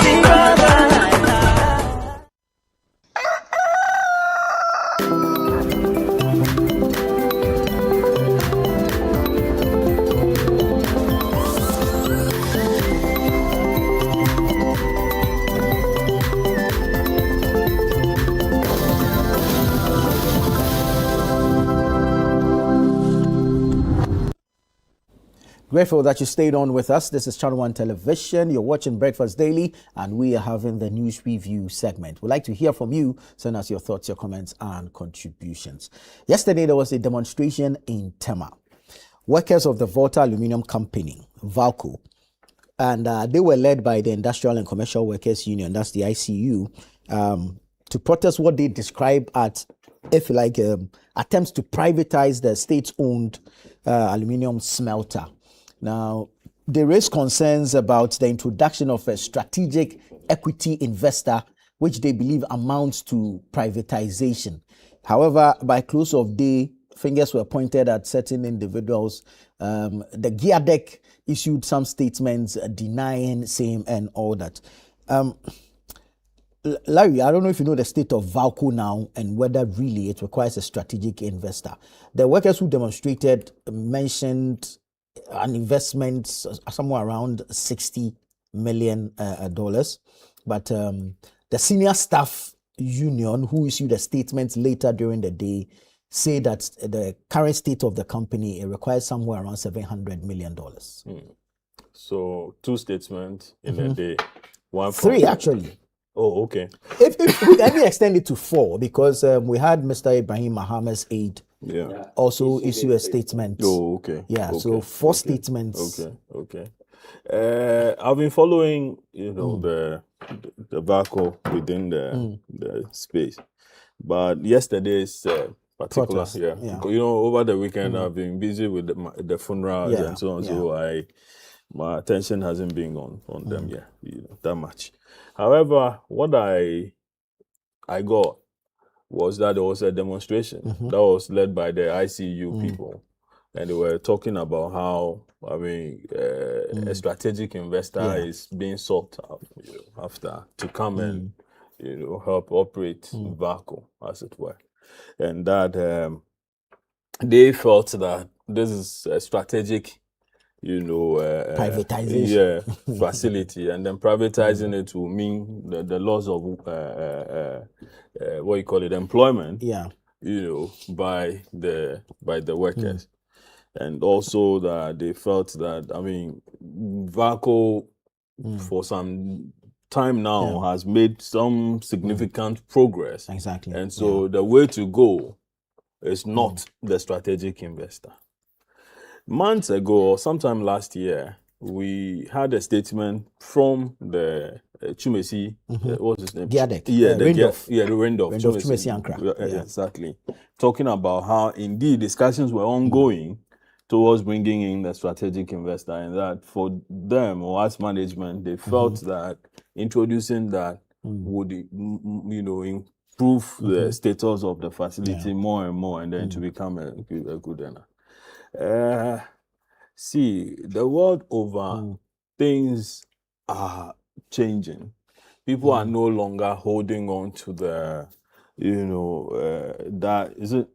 Correct me if I'm wrong. Nostalgia in running a lot of such facilities, because I listened to the ICU head who led the demonstration, talking about how VACO was bequeathed to us by Kwame Nkrumah, and that Kwame Nkrumah's VACO couldn't go, couldn't be privatized.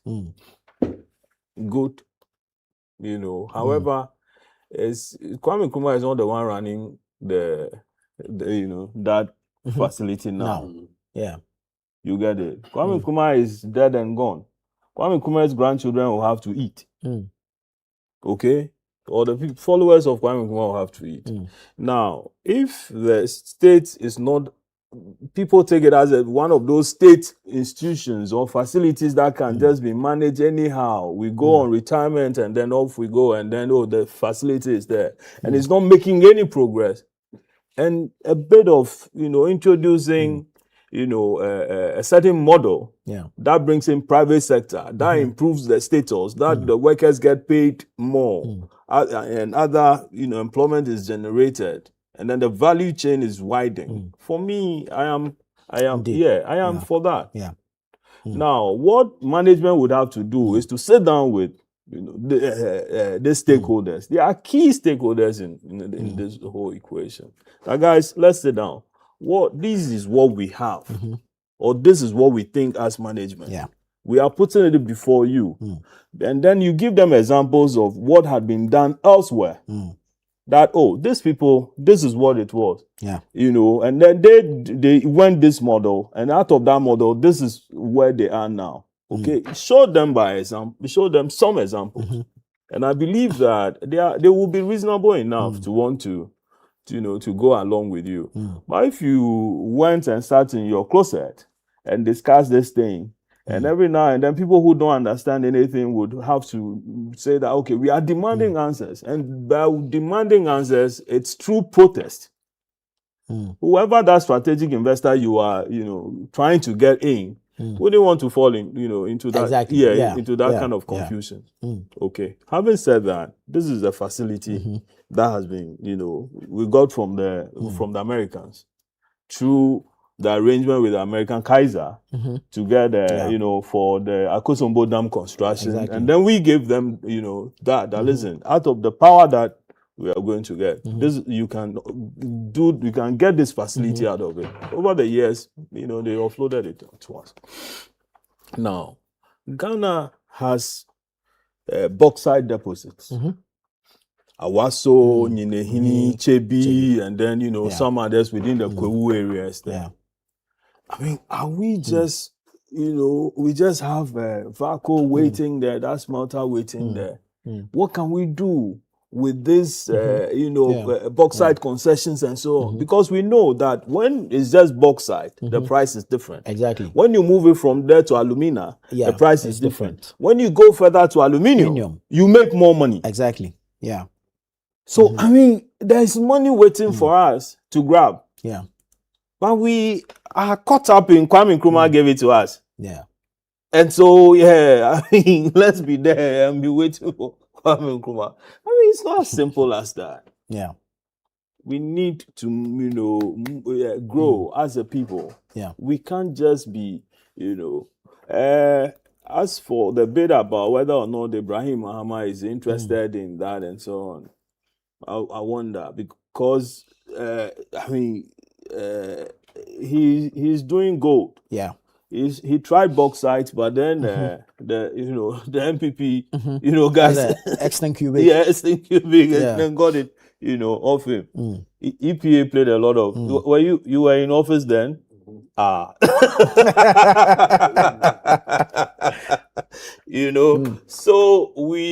I'm sure he has a lot to tell us. Very well. Very well. So I think that No, I wasn't in office at that time. you were not in office, I okay, wasn't at okay. the- But you met some literature.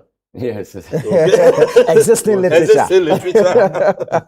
So I mean, he's issued a statement that it's not true. He's not interested, and that the reports are false, and so on.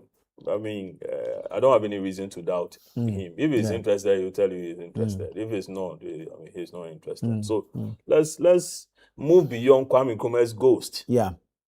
Okay, to our current situation. Let's introduce new models that are of benefit to us as a people. Right. So that it's not just the workers, but then others as well who can profit from, those facilities. Very well. Look, we've been pushing this public-private partnership conversation for a period. If you look at VALCO now, really, does it require a strategic equity investor?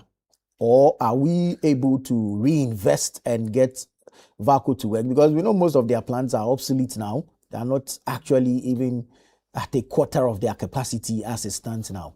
So should the states reinvest, or should we continue the conversations looking for a strategic equity investor? Thank you. I think my answer to your question is a big yes.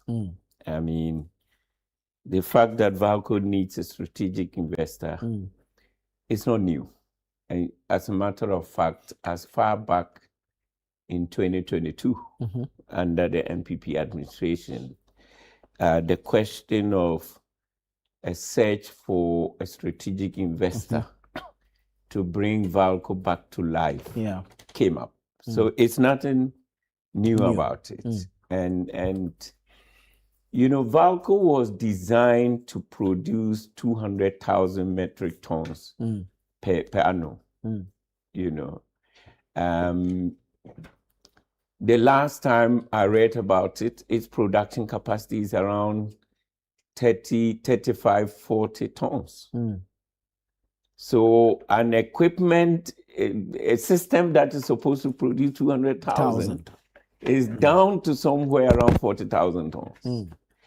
You have most of the equipment in VALCO, and I've had the opportunity to visit VALCO because when I became EPA boss, I had the opportunity to visit. Most of the equipments are over 60 years. True. Somewhere in the 90s, VALCO had a staff capacity around 1,800.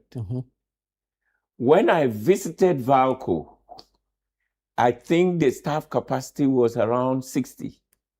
Wow. Yeah, thereabout. And so this is the situation where VALCO found itself. And I think in 2025, the government issued a report that indicated that VALCO was indebted to the tune of $450 million USD, if I'm right. I mean, the minister here can say I'm wrong, but that was the report that government came about. And that was not surprising. It has been the case. So this is the situation of VALCO. And so the question of the need for a strategic investor is not in doubt. The worry has been the government approach to the issue. And that, for me, is where the worry is. That is also the reason why the likes of Ibrahim Mahama will have to suffer collaterally. It is because of the government approach. If you remember, the conversation around privatization of VALCO started earlier this year. The government came out with a statement that says that, no, we are not privatizing VALCO. Calm down, no problem. But that is not true.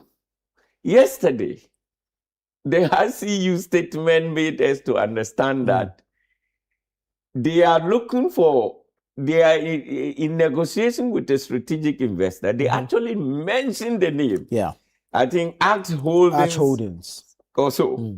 And they are saying that they are going to do equity investment of 70%. Unfortunately, the government didn't come out to tell us. It has to take the workers' union to come and tell us that this is what is happening. It is that secrecy. That is what is making Ibrahim Mahama to suffer that collateral effect. Because you are not telling it. You say, no, we are not privatizing it. But you know, legally and commercially, if I come in your company, say GH1, I come to invest, Channel 1, I come to invest 70% equity. Okay. I become the controlling shareholder. True.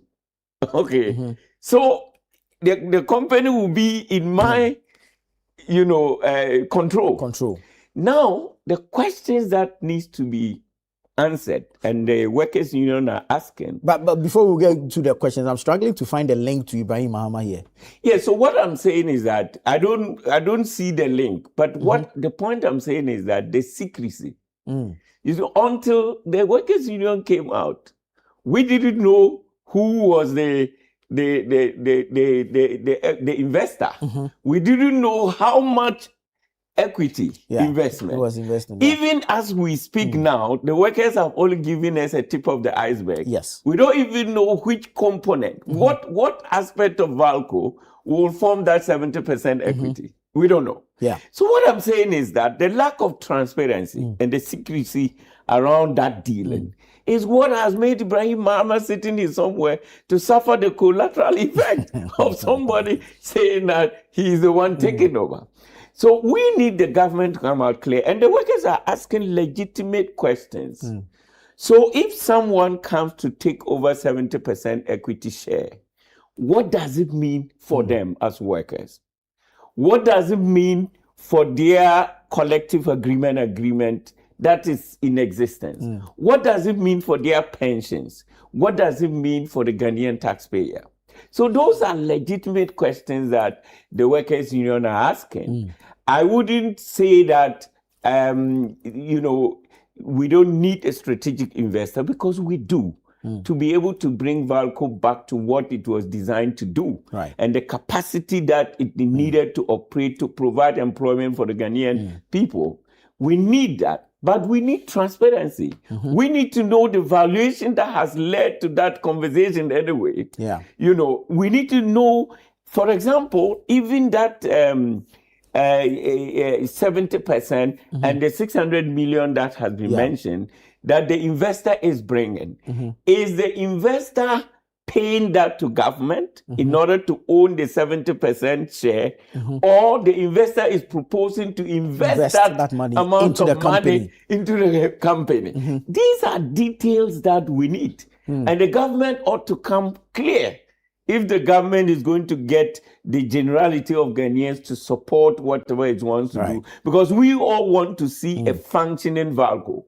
Okay, and that we can all, benefit from the product that is going to come out from the smelter, and that it will create jobs for and contribute to the Ghanaian economy. But so far, it is these secret dealings, and we are not privatized. It's semantics. Where you say we are privatized, you say no. But the workers now tell us 70%. Say strategic partnership. Yeah, but it will be difficult to convince me that if somebody is coming to take over 70% control, you tell me that you are not privatizing. You can't say that. So I mean, those are the issues that we need to interrogate, and the government ought to come out clean and clear on it. Very well. Honorable. Your thoughts on Valco. Some of us, we have an attachment to Valco because if you grew up in Tema, the Valco Clubhouse is the closest thing you got to experiencing an American vibe. That's the only place where if you have a friend whose father works at Valco, they can take you there on Saturday to chop burger. Yeah, they had some nice bread. They had an Olympic-sized swimming pool back then. 24. And you should go and look at it now. So, listening to Doug, my senior brother, he admitted that VALCO has been struggling for quite some time now. For years now. And there was the search for an investor started way back in 2022, which he also admitted. Yeah. So 2022. Yes, he said that. Yeah. But he didn't mention yesterday, who the strategic investor. Yes, he didn't mention. Yesterday, but there was none identified. Yesterday, I watched the workers when they were demonstrating. I am against any privatization. How do you call it? What's the word? Privatization of any state-owned companies. But VALCO, as we all know, is a limited liability company. Even though it is the state-owned company, but it's a limited liability, Public limited liability company, just as Ghana Gas was the name of Post and other companies. The major shareholder is the Ghana Aluminium. What is it? GIDEC. Ghana Integrated and Ghana Development Corporation. GIDEC. They're major shareholder in this. And so we all agree that we must revamp VALCO. How do we do it? He said he had the opportunity of visiting the company and he's seen that many of the machines are at the stage that we need to either rehabilitate or replace all of them because they've been in existence for more than 60 years. And so how do we do all this? It means that there must be a search for an investor. I don't see looking for an investor to come and invest in my business to mean that it's a takeover. If you read all the statements that came out from VALCO management and all that, they are talking about strategic management. Yeah. And I believe that strategic management or strategic partnership, looking for somebody to come and invest in the business. VALCO has a board and then there's a management. If it's about privatization, certainly that would be a policy discussion that would have to come from government. And so government had come out to say that there's nothing like that. Government has no intention of privatizing VALCO. That should be the benchmark. For somebody bringing an investor, the workers have the right to demonstrate. They may see somebody coming to invest in the organization to be that the person is coming to take over the organization. That is not that. Just as you agree with me, the search for an investor started way back in 2022. If we cannot search for an investor to invest in a limited liability company that GIDEC, that is the sold, how do you call it, shareholder. And that company, for me, it is a strategic, one of our strategic companies in Ghana that we can use to create more jobs, just like he indicated that those days it were about, he used to employ about 1,000 plus. And the last time you visited is about 60 people. Yeah. So you can imagine if the investor comes today and then invest in this company, and the company is able to employ even up to 500, half of the 1,000. Can imagine the number of people that will get employment. And so the question is it a wealthy agreement? There's a takeover and there's somebody coming to invest.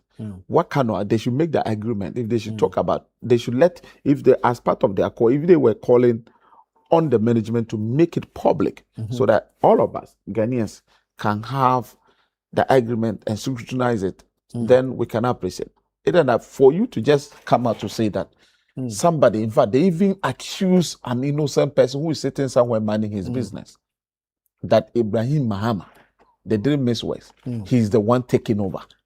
Meanwhile, the company in question or whichever the investor has no link. You can never link the investor to Ibrahim Mahama. And you know, Ibrahim, when he's going for something, he wouldn't hide it. That he's the one. I don't think. So even for them to accuse a wrong person, that the person is taking over VACO, when that is not the case, it makes the entire, how do you call it? All what they are saying questionable to me. True. If you can say that it is you who is trying to take over, and later it starts, we found out that what they are saying is not true. Any other thing you tell me, I won't believe exactly. it. I have the reason to question you. And so the 70% they are also saying, for me, as I sit here, based on what they did, they accuse somebody who has no knowledge about this VACO thing. It turned out that it is not true. Ibrahim has no interest in taking over VACO. It's not even Ibrahim who is the strategic investor that is coming. Was it so for me, who accused Ibrahim? Some workers, not ICU. Not ICU. No, not ICU. Did you watch the demonstration? I did, but not the official position of ICU. It's the so workers, don't dwell too much on it. But that is part, because as part of some of the placards that people, in fact, somebody was using a mic, seeing it was part of the demonstrators.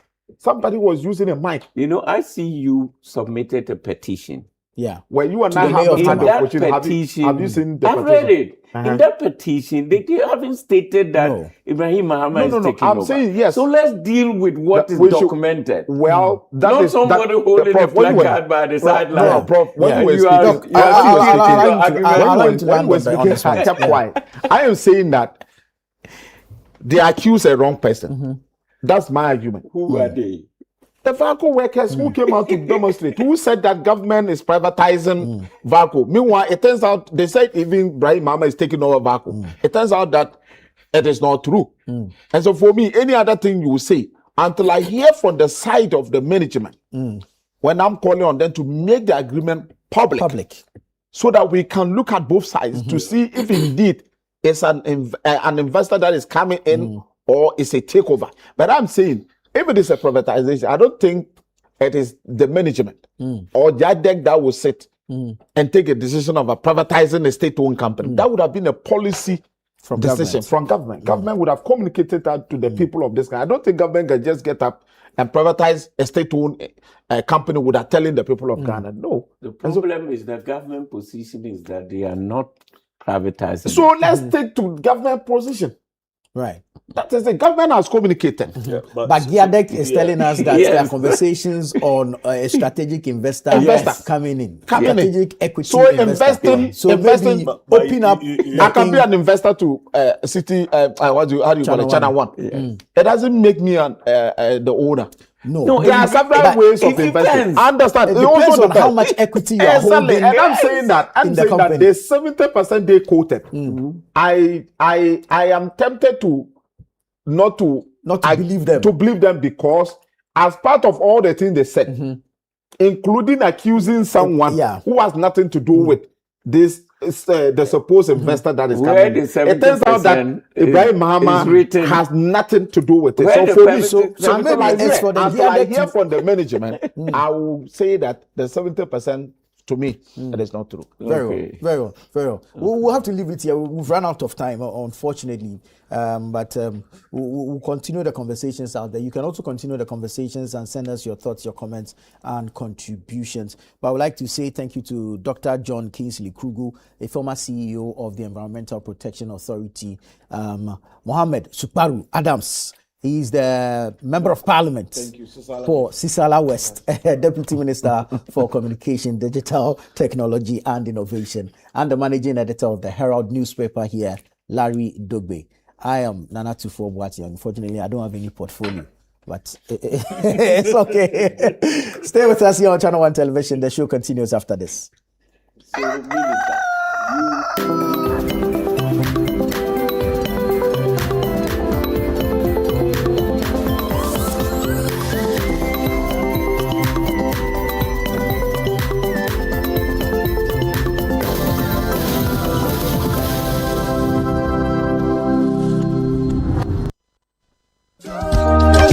Looking for everything made in Ghana? all in one place? Then get ready. The This is Ghana Exhibition 2026 is here. A bold celebration of Ghanaian creativity, innovation, and excellence. From rich traditional crafts to modern cutting-edge solutions, experience the very best of Ghanaian products and services. Explore excellence across key sectors including automobile, agriculture, education, health, hospitality, fashion, technology, food and beverages, creative arts, beauty, retail, and more. This is the biggest Made in Ghana fair, bringing together SMEs, startups, manufacturers, local creatives, indigenous corporate bodies, entrepreneurs, and innovative businesses all under one roof. Discover brands redefining quality, connect with industry leaders and innovators, experience the energy of Ghanaian enterprise and creativity. The date is 29th and 30th of August 2026. The time is 10 a.m. to 5 p.m. daily. Venue, the A4 Sutherland's Children's Park. Call 0205 973 973 or 0558 973 973 to register. Come explore, come connect, come be inspired. Discover the brands redefining Made in Ghana and experience the future of Ghanaian excellence. The This is Ghana Exhibition 2026 is powered by Channel One TV with support from City FM. This is Ghana Exhibition 2026, celebrating Ghana, showcasing excellence.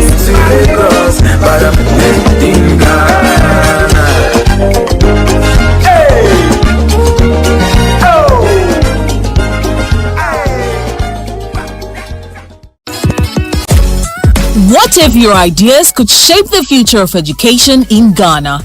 If you were a brilliant pre-secondary student aged 11 to 15, this is your moment to shine. Welcome to the Literacy Challenge 2026, the national literacy competition that celebrates young thinkers, great writers, and future leaders. This year's challenge is all about artificial intelligence and education. The topic: in not less than 600 words, write a letter to the Minister of Education as a youth consultant discussing the advantages and disadvantages of the use of artificial intelligence (AI) in education. Advise on how Ghana can effectively integrate AI into basic schools to improve teaching and learning, while ensuring that students in rural and underserved communities are not left behind. Remember, your essay must be in your own handwriting, must be endorsed by a parent, guardian or teacher, and include your full contact details. Submit your entry by Thursday, 30th July 2026 at the front desk of Channel One TV or PO Box GP 14123 Accra Central. Stand a chance to win 10,000 Ghana cedis cash, a laptop, and earn the title of Ghana's most outstanding all-round pre-secondary student. For more information, call 0205 973 973. The Literacy Challenge 2026 is powered by City FM with support from Channel One TV. And it's proudly sponsored by Prospectus Ghana Limited, SIC Insurance, and Advocates Publishing.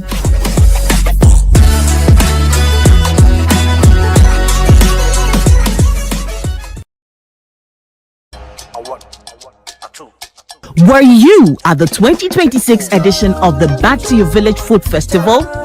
If not, then join us in reliving the entire festival through the Back to Your Village Food Festival playbacks. From the food to the music and to the cultural displays, we will take you back to your village, be it a Kan, in the south, or in the northern parts of Ghana. Experience it all over again with us this August by catching all the playbacks right here on Channel One TV. And if you missed the announcement the last time, make sure you look sharp next time. The Back to Your Village Food Festival was sponsored by Everpac, Trillium Ghana Limited, GB Foods, Didi Shito, National Petroleum Authority, EcoBank, and CBL Munchie. Confidence isn't about being the louder person in the room. It's about believing in yourself even when no one else does. Too many people spend their lives seeking validation from others, forgetting that true confidence begins from within. Join us on this inspiring episode of Lifeline as we explore what it really takes to build lasting confidence from the inside out. Confidence does not come from applause from outside, neither does it come from external encouragement. It comes from within.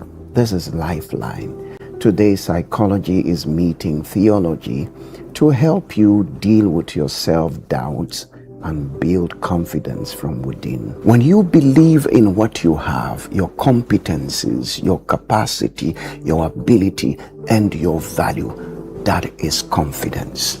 Even though it is natural to gauge yourself, to measure yourself based on the standards you see around you, you need to be careful. Scripture says, with patience, run the race that is set before you. There is a race set before you. Your life is unique. Your purpose is unique. So you need to focus on your life.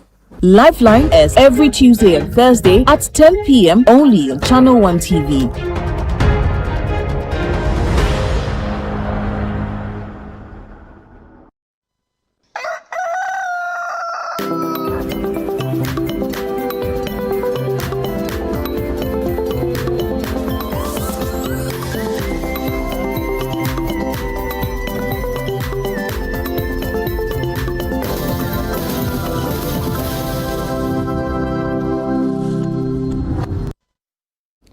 Hello and good morning. Welcome to another edition of, the second half of Breakfast Daily on Channel One Television. Thank you very much for joining us wherever you are watching us from. You can stay with us because over the next 2 hours, we have an exciting lineup of activities coming on the show to inform you and also entertain you, to take you throughout the rest of the day. As you know, Nana Tufo started the show with his panelists, but now myself, Wahab Abdulrazak, and Dede Davis. Thank you so much for choosing to spend your Tuesday morning with us right here on Channel One TV, Breakfast Daily. Once again, you're welcome. Wahab, how was your night? I was restful, very, yes. Yeah, you look it. You look the part. I look restful.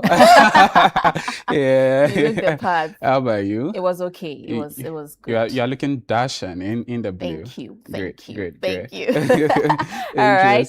So we'd like to say a very big thank you to our sponsors, our exhibitors, our patrons who made the Northern Business Fair 2026 edition a huge success. We say thank you for coming on board. Thank you for supporting us. Thank you for showing us so much love on this year's edition. To our sponsors, EcoBank, National Petroleum Authority, Ghana Export Promotions Authority, North Shore Apparel GH, SIC Insurance PLC.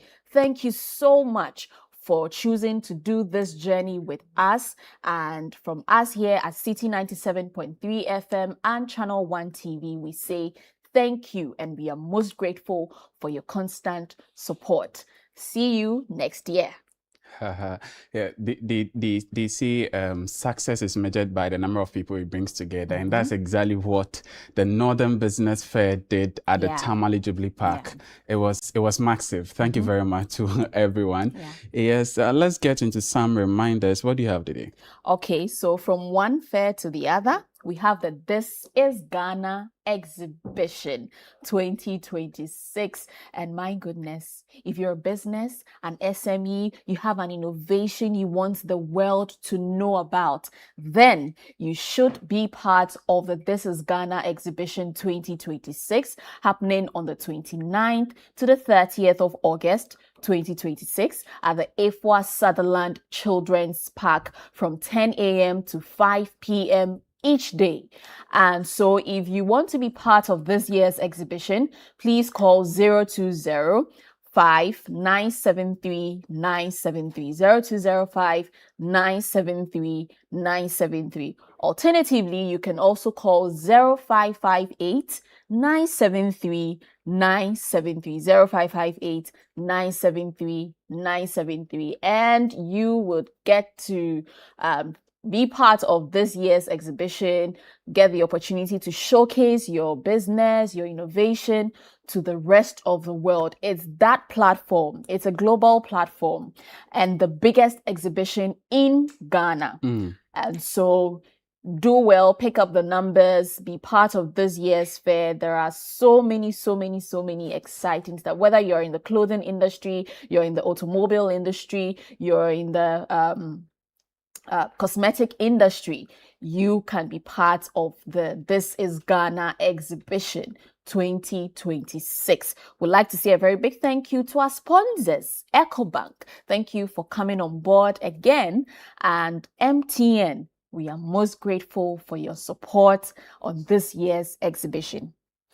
Right. And we also like to remind you that you have just 2 days to submit your entry if your ward is yet to make a decision about the 2026 literacy challenge that we are bringing to you. So the deadline for submitting of entries, written essay, handwritten essay, is this coming Thursday, July 30, 2026, 5 p.m. prompt. 5 p.m. prompt. And this year for the literacy challenge, the students, pre-secondary students, they are writing on the topic in not less than 600 words. Write a letter to the Minister of Education as a youth consultant discussing the advantages and disadvantages of using artificial intelligence, also known as AI, in education. Advice on how Ghana can effectively integrate AI into basic schools to promote teaching and learning, while ensuring that students in rural and underserved communities are not left behind.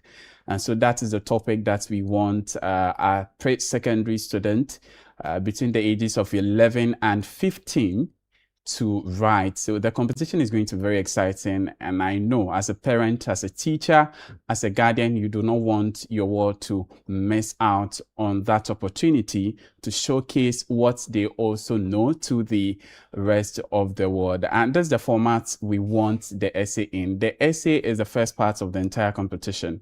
So we want it handwritten in the student's own handwriting. No, we know parents, you have nice handwriting, but allow them to also write. Yes, we want the essay handwritten in their own handwriting, and it must be endorsed by a parent, guardian, or a teacher.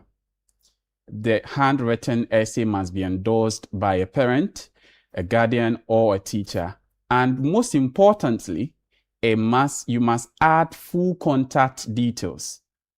You must add full contact details to the essay so that we're able to reach out in case you are shortlisted for the next stage of the competition. Very important. Let's take note of that. And that's how we can get the handwritten essay that you write. Is either you post it to the post address, the Literacy Challenge, P.O. Box, GP 14123, Accra Central. P.O. Box, the Literacy Challenge, P.O. Box, GP 14123, Accra Central.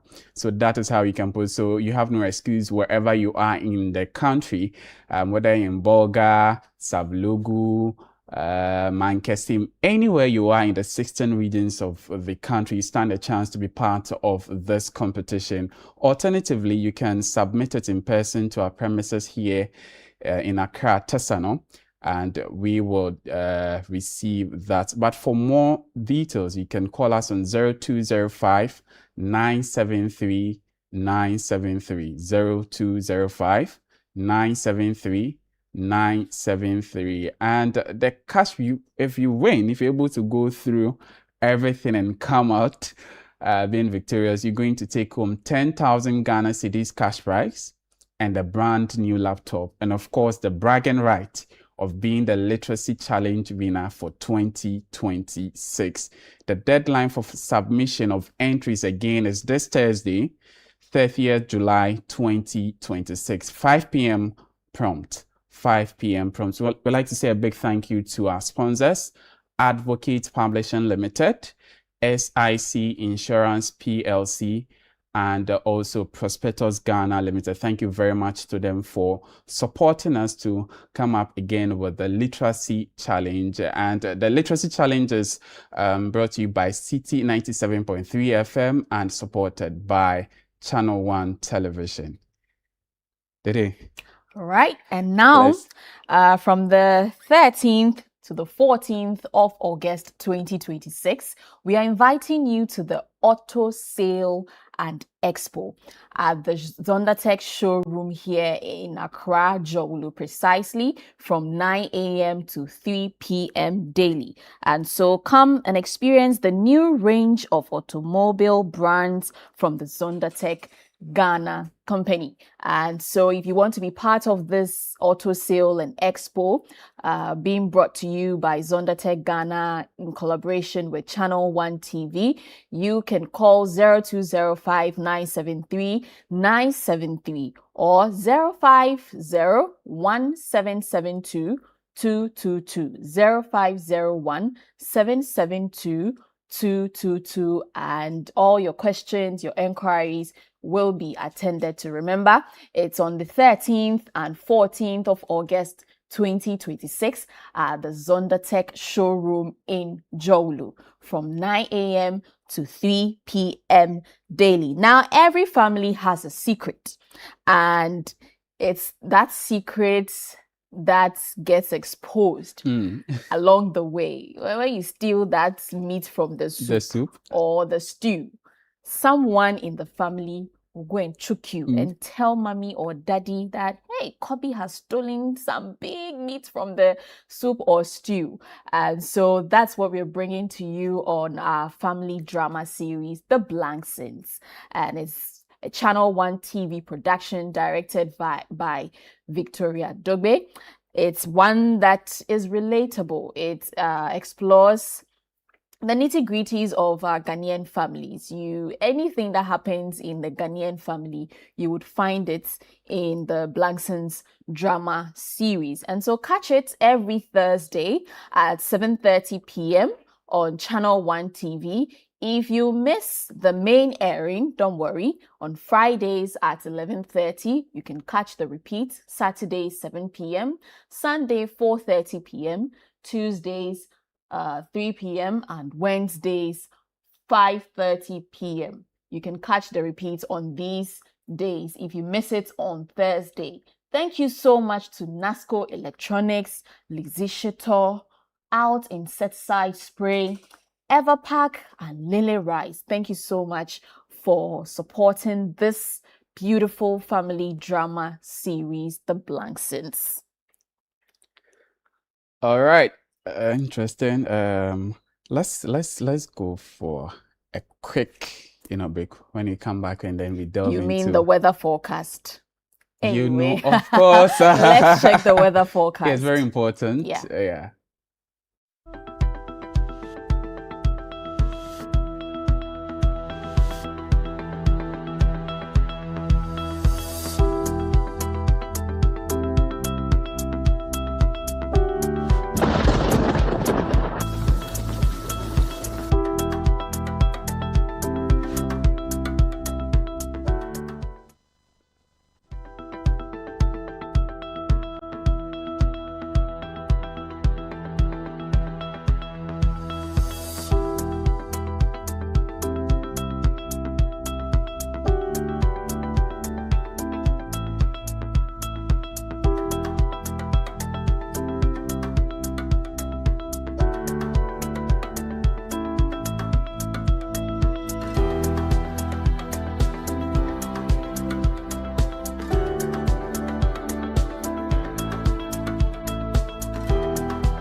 All right, so there's an 18-hour forecast for Ghana, valid from 6 a.m. today. The weather over Ghana this morning will be dominated by mostly cloudy conditions, with mist and fog patches forming to reduce visibility. range over parts of the coast, forest, and mountainous areas. There are chances of pockets of slight rain or drizzle to affect few coastal and forested areas, whilst the upper regions are likely to be affected by isolated thunderstorms or rain. As the day unfolds into the afternoon, variably cloudy weather with sunny intervals will be dominant, with possibility of late afternoon thunderstorms with rain over places in the transition and northern belts. And the state of the sea is rough, so please do well to stay safe out there, as the Ghana Meteorological Agency is giving us an update on the weather forecast for this morning. Be safe. If you don't have anything to do in town, please do stay home and stay safe. You can follow the Ghana Meteorological Agency at X at Ghana Met, on YouTube, Ghana Meteorological Agency, on WhatsApp, GhanaMeteo.agency, and on TikTok, Ghana_Met_official for all the weather updates. And you can also download the weather updates applications from the Google Play Store, App Store, so that you don't miss out on any updates whatsoever. It's now time for us to check out what's trending.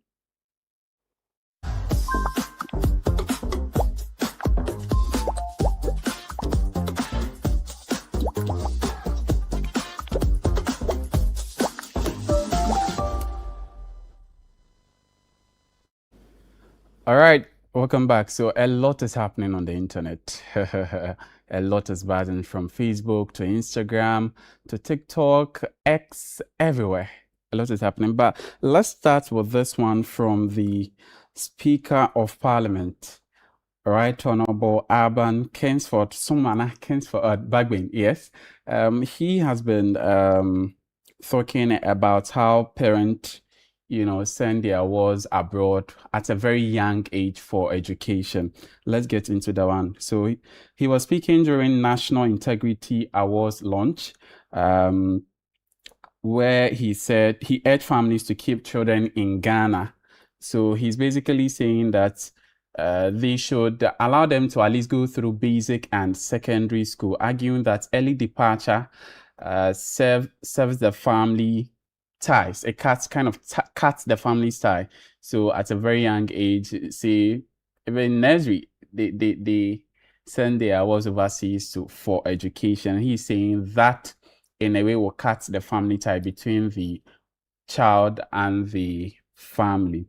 So that reaction divided online, and with praise for others, while others were praising that, yeah, there's a bold one from a statesman. Others also had different opinion and saying all sort of things with regards to that comment from Speaker Bagbin. Let's watch the video where Speaker Bagbin was talking about that phenomenon. And many of you who rush your children abroad to study, I beg you, you don't love your children. Because you know you are going to lose them. It's when they study here and get to a stage of maturity and they want to advance, and they're going to do masters, PhD, and that kind of thing, then you have hope that they will come back. Those you carry as babies and send there, they don't even come to your funeral.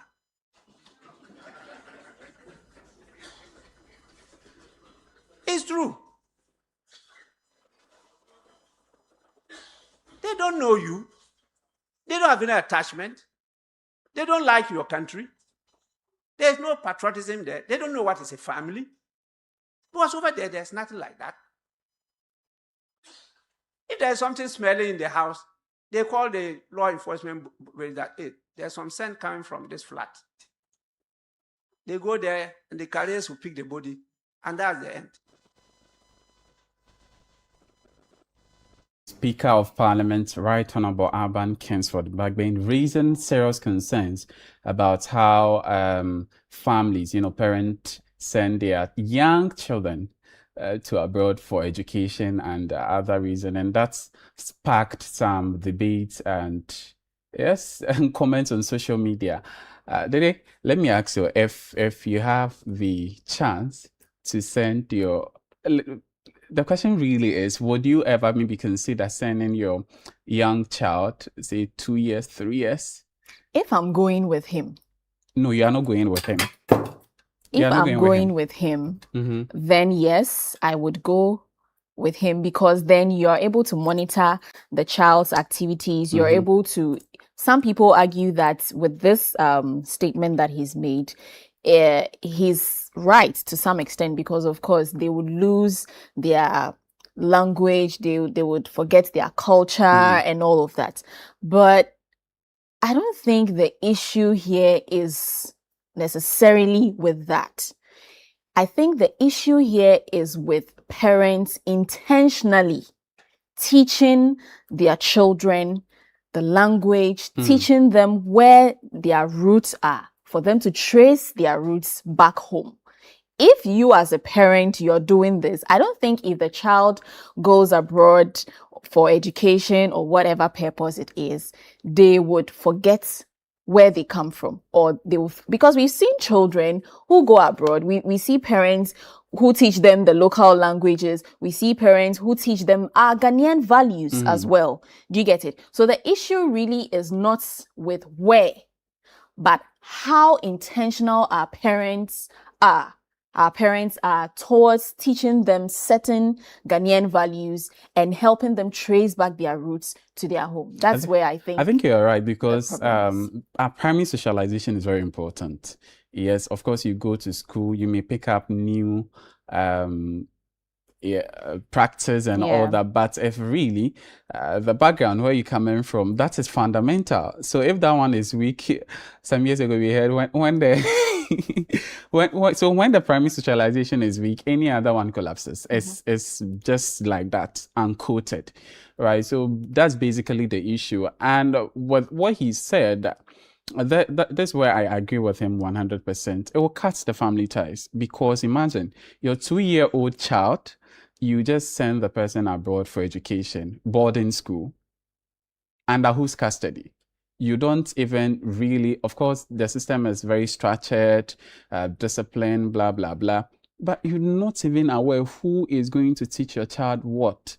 So at least if you're able to go through the system here for some time, yes, they will go peer influence, blah, blah, but most likely they'll be able to stick. Of course, some may argue that even their parents who are living abroad with their children, but still, some of these things, they don't have time for them because of work.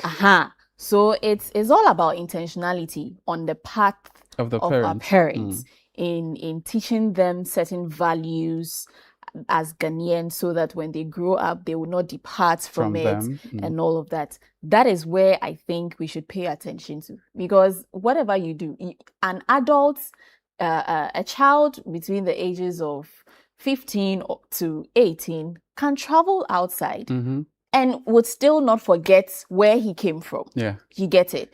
But you will still have someone within the same age bracket travel outside and they will forget their roots. Absolutely. So it still boils down to how intentional our parents are in instilling certain values in their children. So parents, let's take the primary socialization very serious, right? But then let's check what people have been saying on social media regarding that comment made by the Speaker of Parliament, Right Honorable Bagbin. So Jake, he says, until you travel outside, you will never understand. Well, Papa, are his kids studying in Ghana? He's asking a question. We don't know about that. He can best answer that. Papa Kito, please, Mr. Speaker, tell your parliamentarians not to do same or seek health care overseas. All right. Julius Wellington, just make Ghana a better place for us all. Good roads, good education, potable water, just the basics. I think that's all Ghanaians we want. God reigns. He's saying, he's made a very succinct point, getting a good foundation both in our morals and cultural philosophies before leaving the country is always the best. All right. So let's check. I like the last comment. No, the one that before. came. Yeah. You're asking for the basics, good roads, good education, potable water. Yeah. I think that's all we need. That's all we want. Parents would, in search of better opportunities for their kids, they would take them outside to seek that, because that system provides the platform or a system that enables them to have a brighter or better future. But here in Ghana, the case is different. Very different. There's a reason why a parent would take the award to a private school that has the curriculum that would help them to become better, and not take the awards to a government school. Do you get it? Yeah. Yeah. So it's a multifaceted conversation. Yeah, so just like it was it my papa also, he said he made that comment. So that's all we need is good road, good education, potable water, the basics. Yeah, I wouldn't. And interestingly, it's those in the helm of affairs that make the policies. They rather end up sending their awards to the schools. They do not really have. Well, there's that too. All right, let's tilt away from that one and turn our attention to Hollywood. Because the Marvel movies. Did you watch Black Panther? Yes, I did. You did? It's Marvel. You watched Black Panther? Yeah, I did. Wow. So Marvel movies, interesting. The Black Panther is trending again, primarily because of a major announcement that was made on July 25, 2026 at the San Diego Comic Con. And it basically has to do with the studios revealing David Johnson to kind of as a new cast. Yeah. Yes, as a new cast for the Black Panther 3. The 3, and I think that's very interesting. So anyway, let's check out the video, and then when we come back, we delve talk into about it more. I want you guys to give a warm welcome to our new Black Panther, Mr. David Johnson.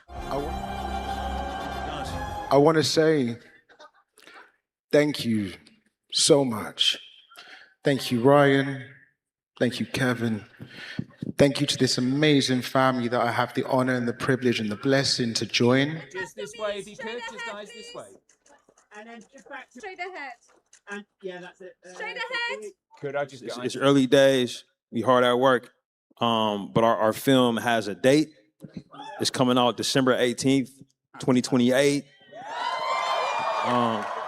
December 15th. My bad.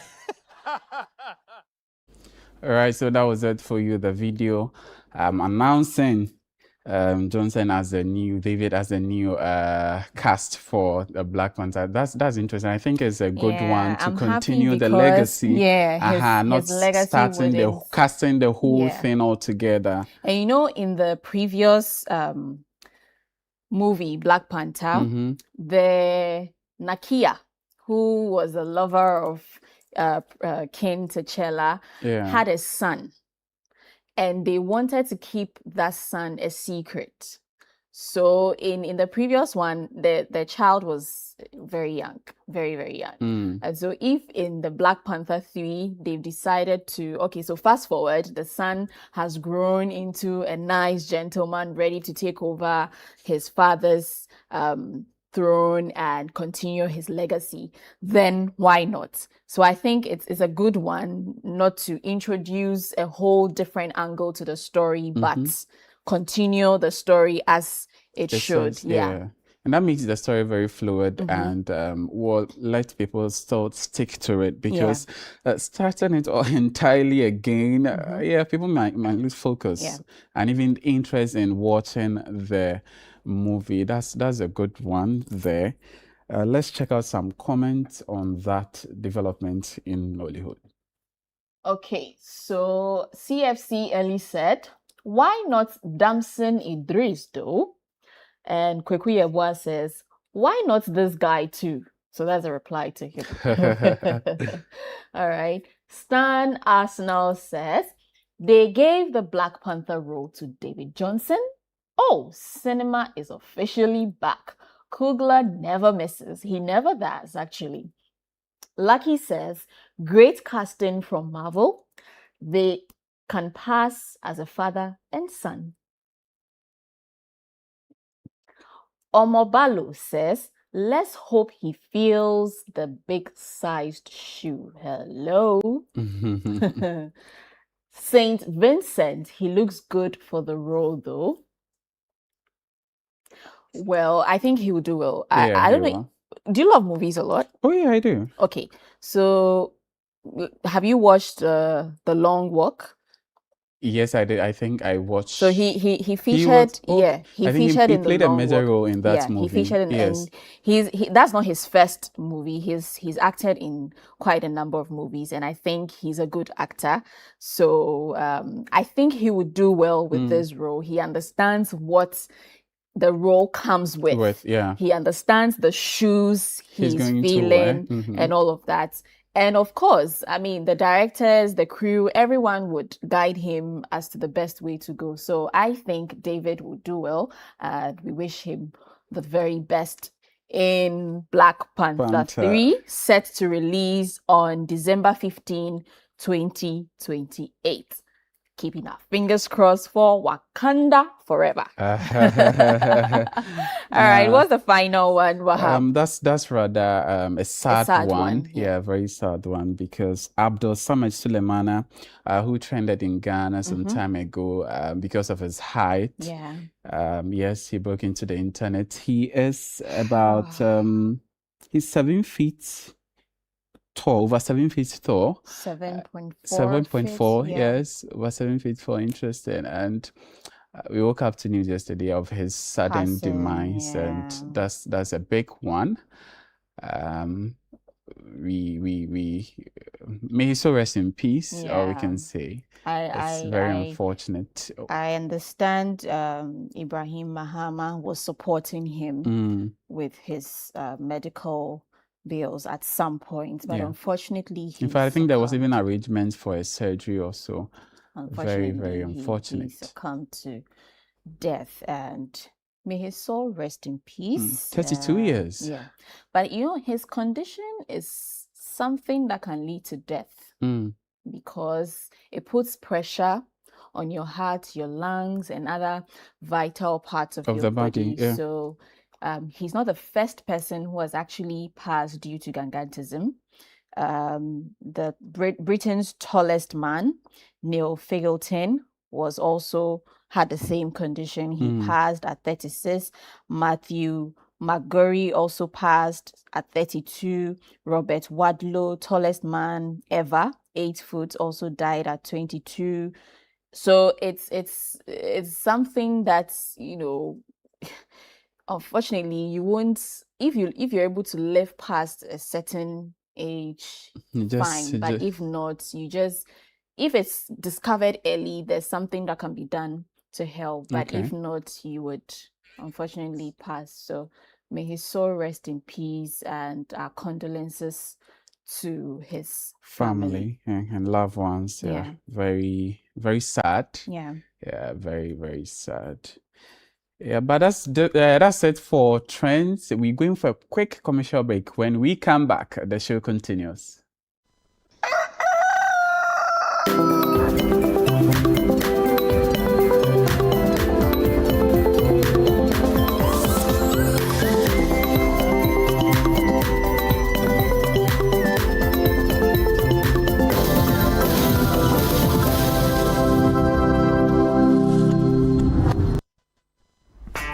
Every day, we make choices.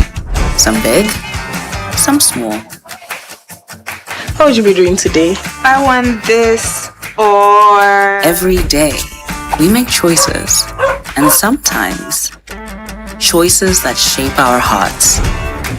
Hi. Whether it's a long-term or short-term decision. The Lydia Ranger gives you the power to truly decide.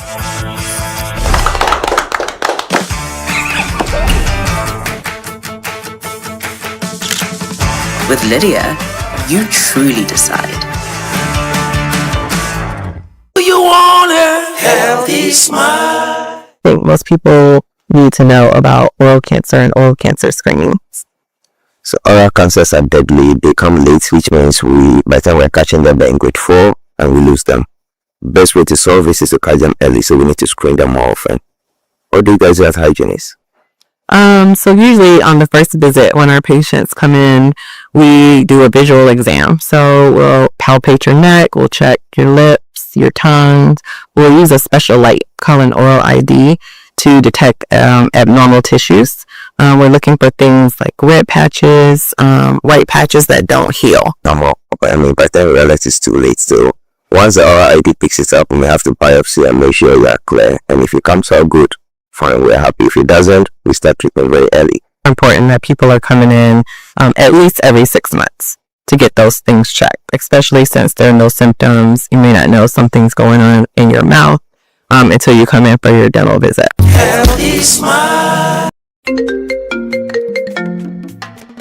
Hello, my name is Pamela from Customer Service. Please revalidate your account by texting your Ghana card number to 0500,000 247. Hey, Abili, wabadim.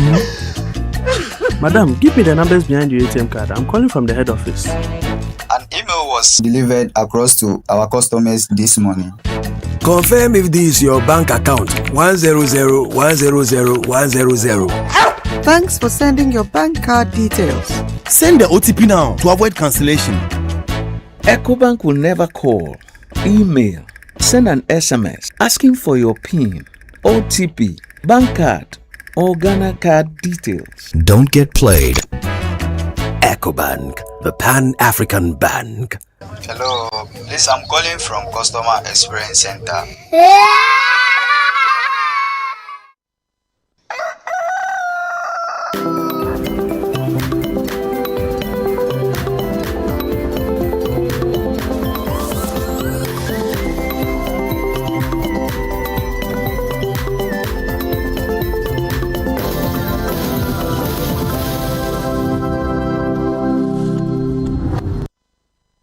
You're welcome back. This is Breakfast Daily on Channel One Television. It's time now to go into our communities.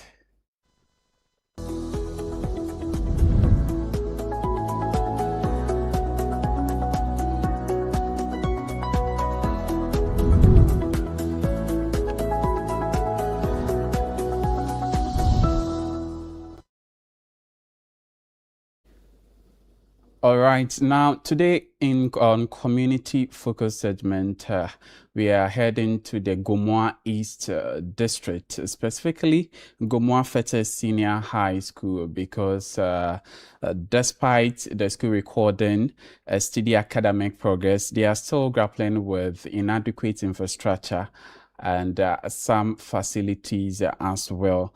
The school authorities are seeing expanding and improving facilities will enhance teaching and learning, and therefore they are appealing and calling on authorities to turn to their aid to help the school in that regard. Let's check out this report brought to us by our Central Regional Correspondent, Akwesi Addo, when we go into the issues.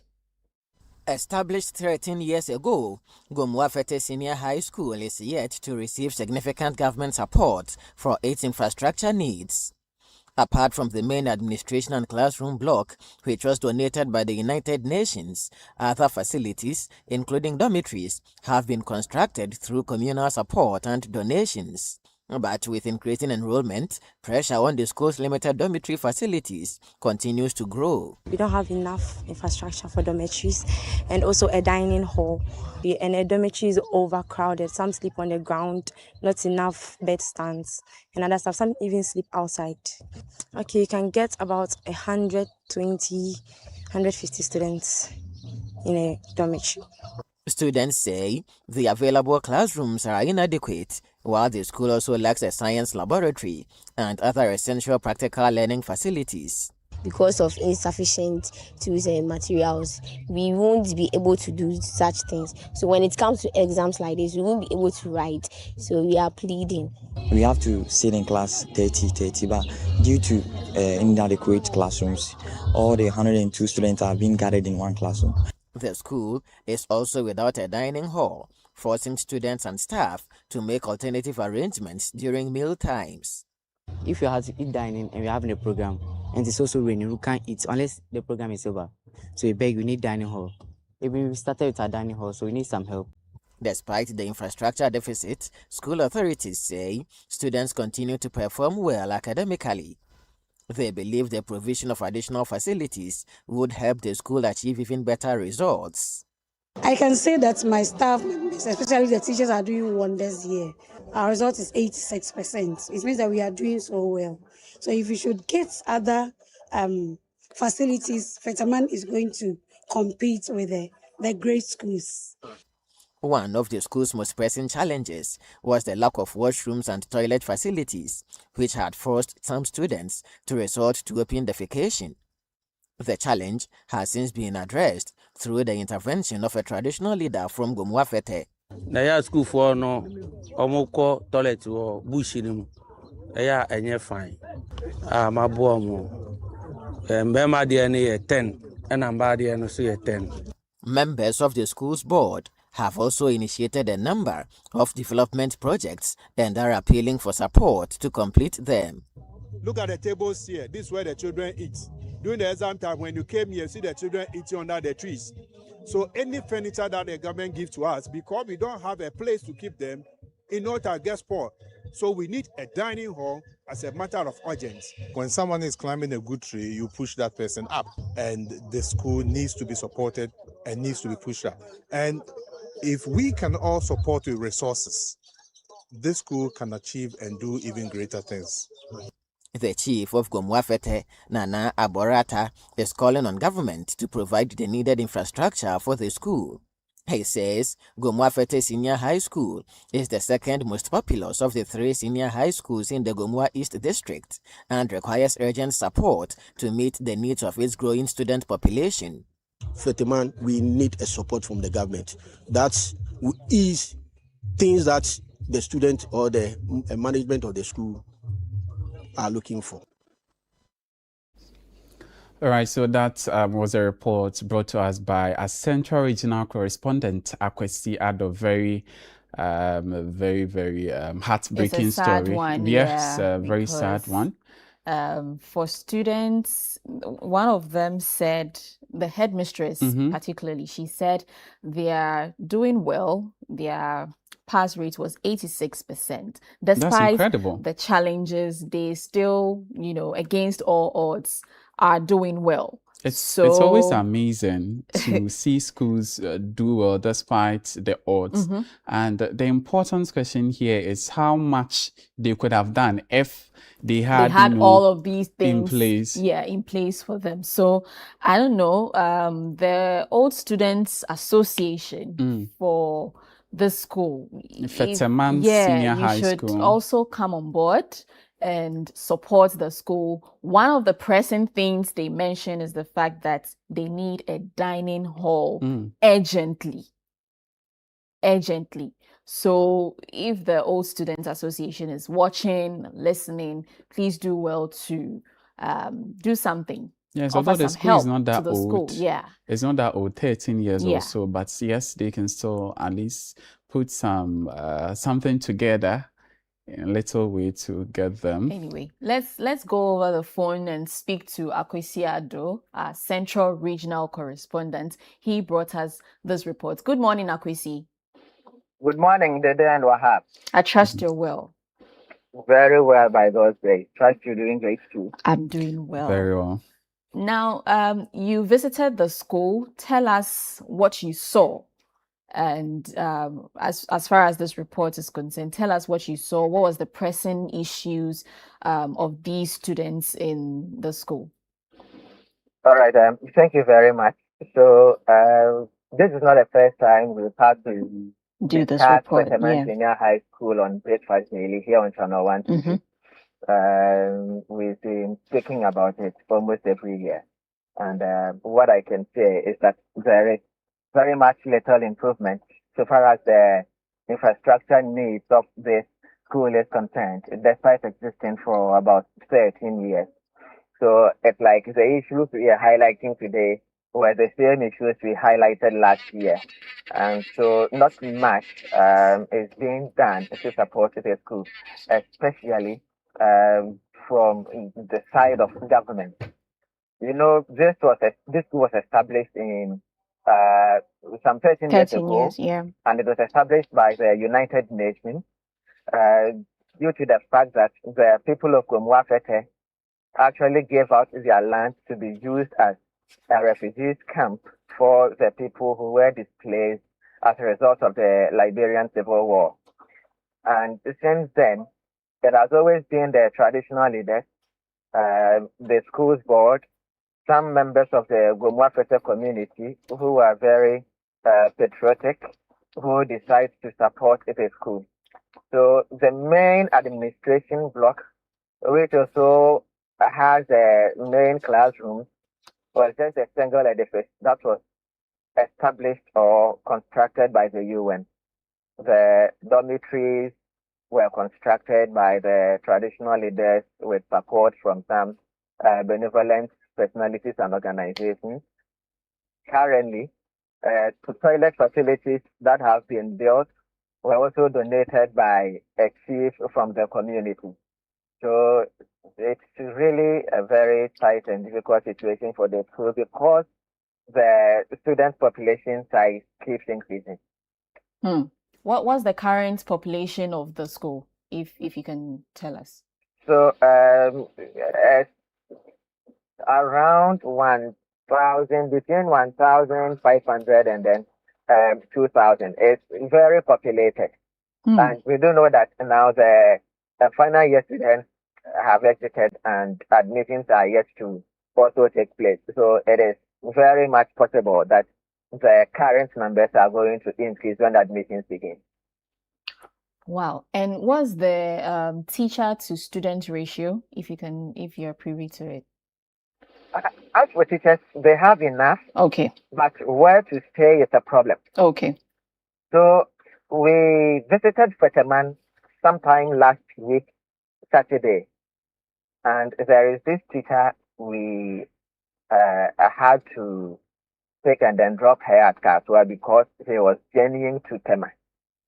And she was telling me that she journeys from Tema to Gomwafete on a daily basis.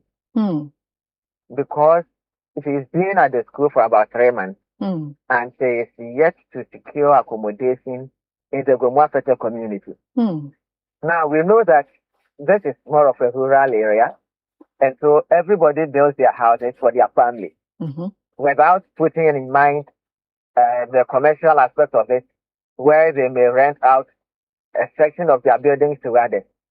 So it is now that someone is putting up a building and he is yet to complete. So as at when that project is completed, it means that the teacher would continue to journey from Tema to Gomwafete on a daily. And we all know the situation on our roads. Even before she gets the vehicle, sometimes she reports to school around 10. And then by 2:33, she should be leaving the school. This is not too much of a busy community. And so it's even difficult to sometimes get access to public transport. This teacher doesn't drive. And she told me that the transport in and out on a monthly basis is over 1,800 cedis. So it looks as though half of her salary is going into transportation. Now, when you go to the campus, there are only 2 teachers who are residing on campus. And we have over 1,000 boys and girls who are boarding students. How can they effectively supervise these children? The headmistress herself doesn't live on campus. She lives outside, so she also journeys to school from another community on a daily basis. And sometimes she would have to get support in terms of fuel from some benevolent members of the community, like Dr. Fred Asari, who is very benevolent and has been extending great support to the school since its inception. So there are really multiple challenges facing Fetaman Junior High School. They don't have a dining hall, so they eat from under the trees. and sometimes they eat from their assembly hall, so they would have to be parking chairs in and out. They are yet to have a science laboratory. And so what it means is that even conducting science experiments sometimes becomes very difficult, and so they may have to rely on Hope College, a private school in Gomuapete. Or sometimes the administration of Hope College may have to carry the apparatuses to the campus of Feteman Senior High School just so these students can have some sort of experiment when it comes to science. So it's really a problem. Wow. All right, Agosi, thank you very much. We may come back to you, but for now, we will leave it the conversation here. So that was our correspondent in the Central Region, Akwesi Ado, who brought us the story of the people of Feteman Senior High School calling for aid because they are grappling with infrastructural deficit. We have the headmistress of the school on the line. We have, she is Eunice Mary Yeboah. She's the headmistress of Feteman Senior High School. Good morning, madam, and you're welcome to the show. Good morning, sir. Thank you for having me. All right, it's a pleasure. We are wondering, your school is grappling with serious infrastructural deficits, but against that all, you're still doing well academically. Tell us, how do you do it? Thank you so much. I would want to say thank you to my hardworking staff. The hardworking staff who commute miles away to come and teach these future leaders. So I would want to say that the staff that are sacrificed is making, or is the secret of, I should say. Thank you. Wow, and thank you to them. So tell us what infrastructure expansion, or so what really do you need, does the school need? Thank you. I think I have a list of baskets of needs. Take us through them. But currently, less than 10 staff members are on campus, and a population of 1,800 and over. If staff members are on campus, you would agree with me that discipline and teaching and learning will improve. So I am praying that we'll get a staff accommodation. Besides that, we also need a dining hall. We have started something as she said. We have started something for dining hall. We have a multi-purpose dining hall. A hall. The hall is our dining hall, is our chapel, is everything. That is where we have all our social gatherings. If we should get a dining hall, furniture that government provides to us are moved every day when there is a program at the assembly hall. So if we should get a dining hall, the furniture that the government provides will be stationed, and it won't be destroyed easily, if I should say. We also need additional classrooms. In fact, government has done well and is doing well. Government has provided us with a classroom block, get funds block. So we have one classroom block. If we should get additional one, the large classes can be divided and teaching and learning will be good. We don't have a science laboratory. Yesterday we were in Fantapin for the math and science quiz. We competed with Wesley Girls High School, and the difference was huge. So if we should get a science lab, we'll also do our best. So we are crying that our daddy, the Minister of Education, would hear our cry and come to our aid. So we are trusting God. We need a lot of the Home Economics Department was put up by PTA and then our chiefs. We need toilets.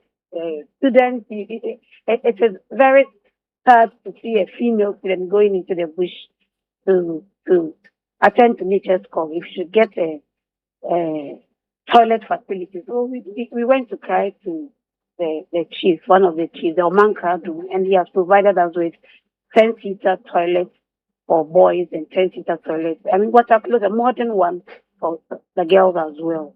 If we should get all these infrastructure, Fetaman is going to compete with the Grade A school.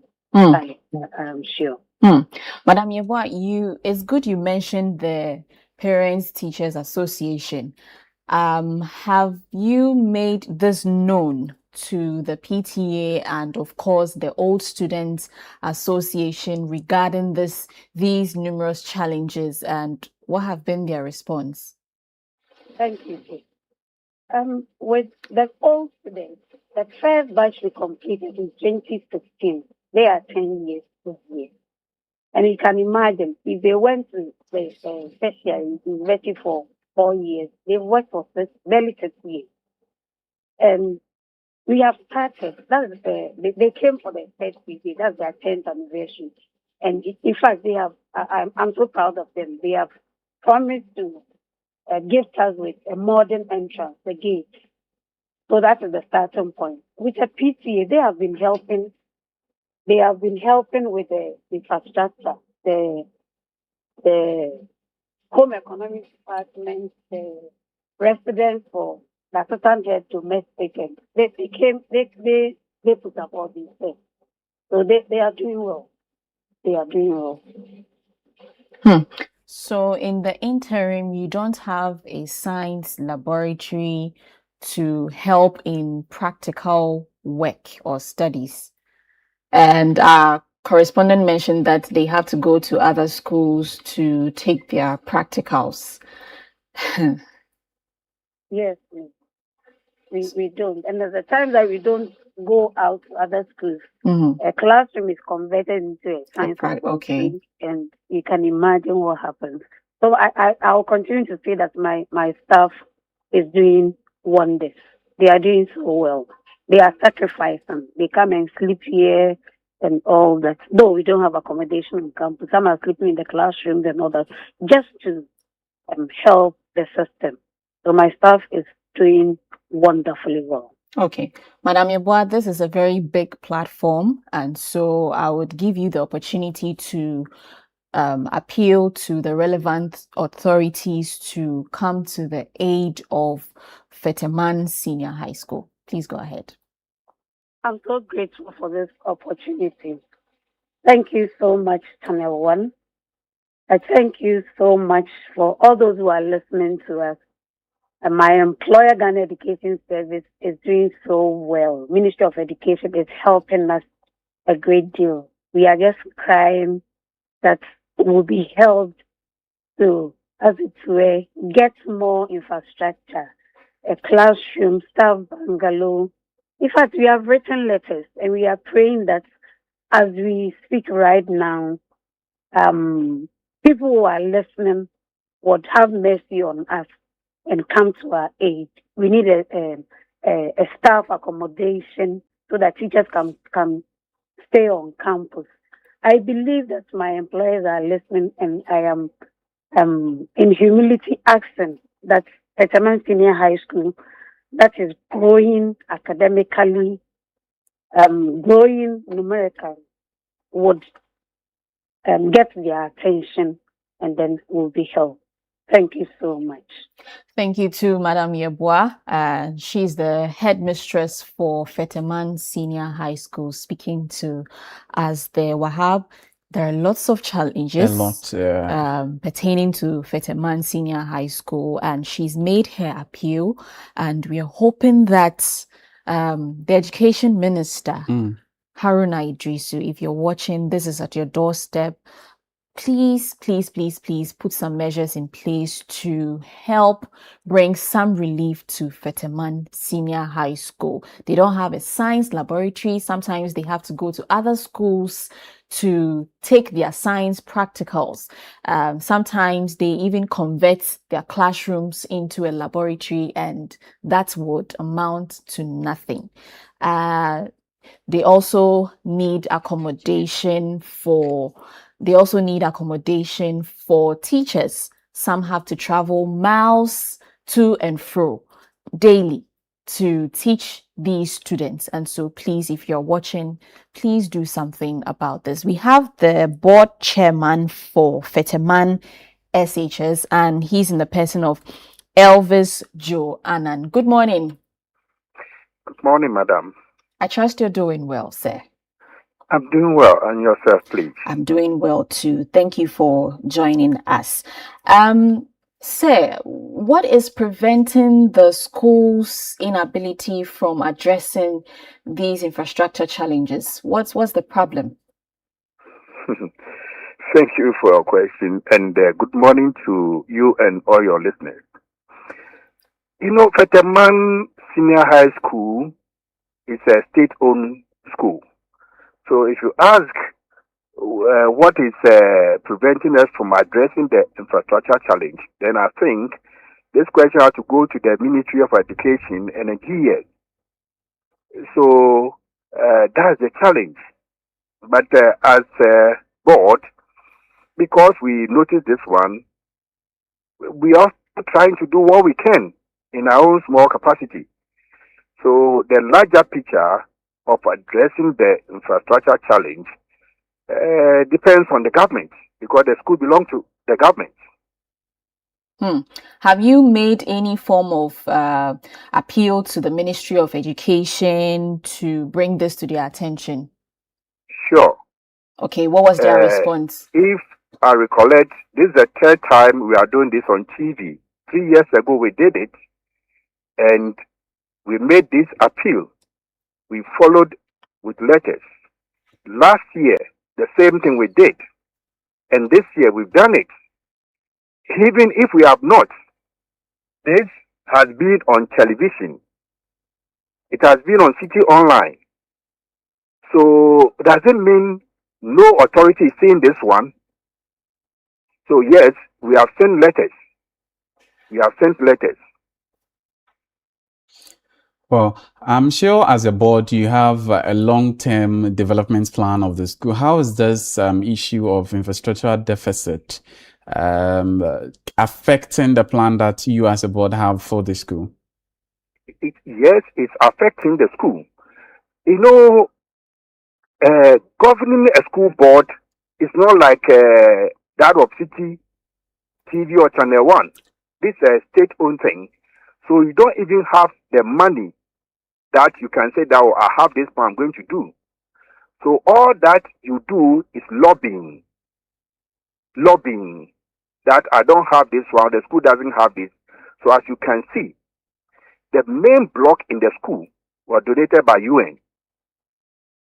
Then, if you look at the guest dormitory, was donated by Coastal Development Authority. Then other projects around, either the board, the community, or the PTA. Then the 12-unit block store building that you see there is what the government put up there. So the places that the teachers even sleep in the school was also a self-help project that the teachers that are living there and the board and the community put up.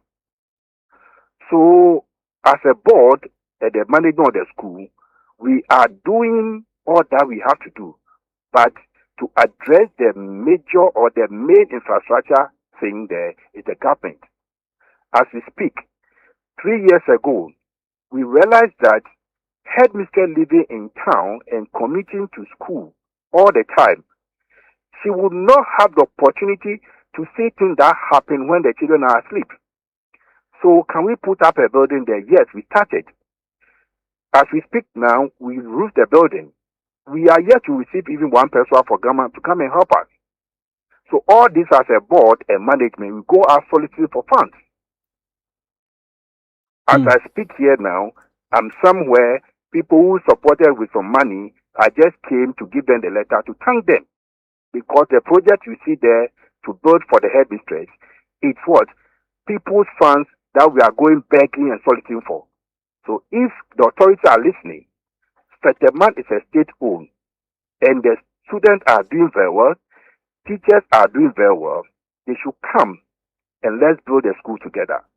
I wish one day your team will go there and do a proper documentary for them to see. Very well. We will be there. But Alumni Association, PTA, and other stakeholders are one of those institutions that come up and help senior high schools, especially. Your school, unfortunately, is very young. But what is the state of the PTA, the Parents Teacher Association, in the school? Are they really supporting in that regard? For the Parent Association, let me clap for them. Let me clap for them. Let me clap for them once again. Like I said, whatever you see there, we do it together with them. So for the Parent Association, they are doing very well. I've mentioned the project on the ground for you to see who is doing what. From the leather works, the building there, I mean, if you go there, the major block there was given by UNACL. Then the 12 units by the government. The rest is Parent Association, the committee leaders, then the board. So for the Parent Association, they are doing very well. They are doing very well. The alumni, the school is just 13 years. Those who completed, the first students who completed the school, just 10 years. So let's say they all finish 10 years time. They all gain admission to university, 4 years. National service, 5 years. It means that they finished school 5 years ago. You and I in this country, where are the job opportunities? How many of them have gotten jobs to come and even help? So yes, the alumni, it's a young one. And even they are doing very well. The school, the entrance, last week during the speech and prize giving, these young boys came and they said they want to build the entrance for the school. And they've been helping. Despite of how small the amount is, they are also helping. So all that we are saying that, please, government, come and help the school. Come and help the school by way of infrastructure. Last year, during the speech and prize giving day, I was sitting on the podium with one of the officers who came and see how the children were moving to and fro. And he asked me, what are they doing? I said, yes, we are lacking what? Sanitation facility, like toilets. So I called the Omankrado of the town that we want to dig some holes for the kids to use for the time. But he said, no, it doesn't befit us. I should give him time. He will build a modern toilet facility for us. Lo and behold, this Saturday, we commissioned it. He solely constructed 10-seater toilet facility each for boys and girls. Dug a mechanized borehole, connected all the pipes, provided what? Polytanks. He spent almost 400,000 cedis on this project as an individual. So that's what we go out doing. So, as for the community leaders, the parents, the young alumni and management, we are doing what we can. But this is a secondary school with a population of 1,600.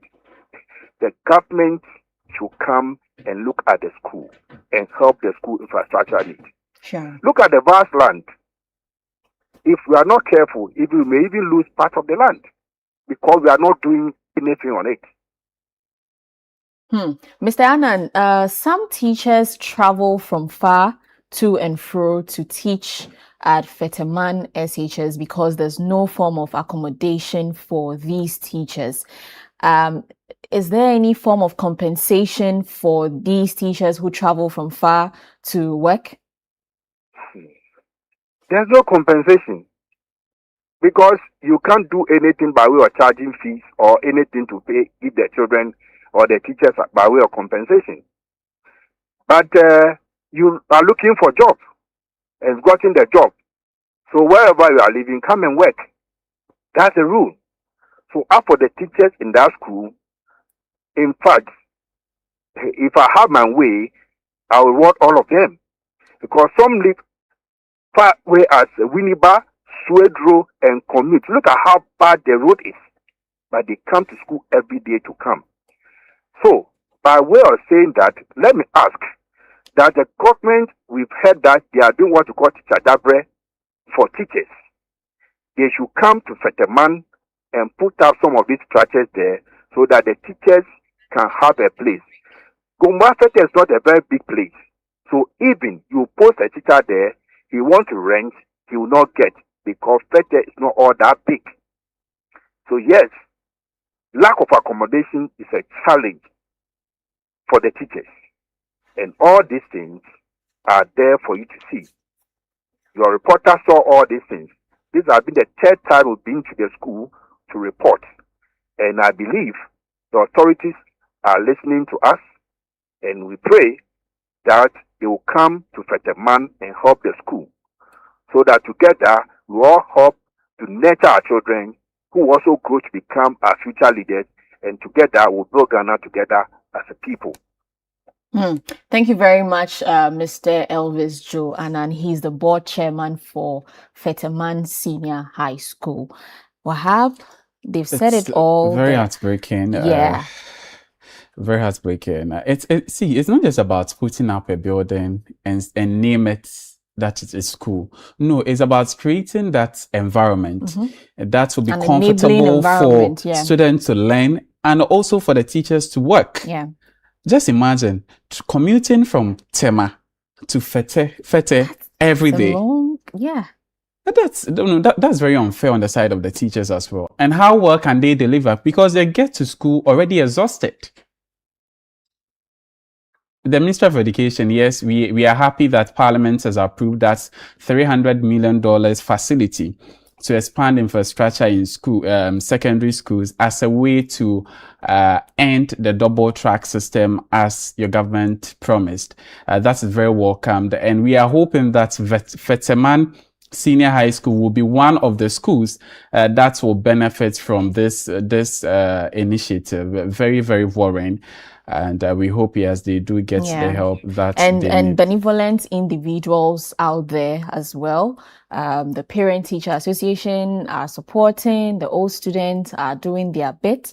If you're a private entity out there and this you see this report, please do well to come to the aid of Fetterman Senior High School. They need a science laboratory.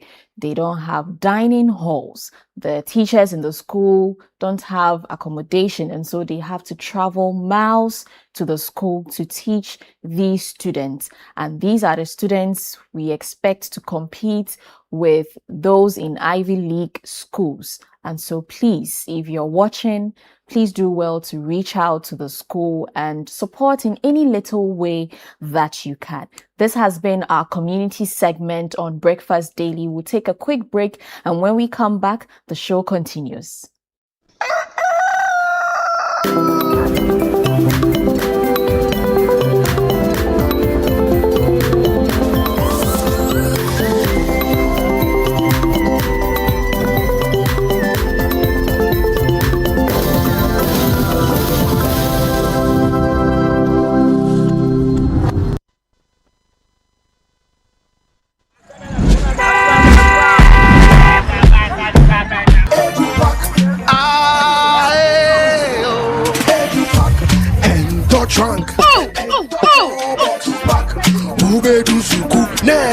This is the old way.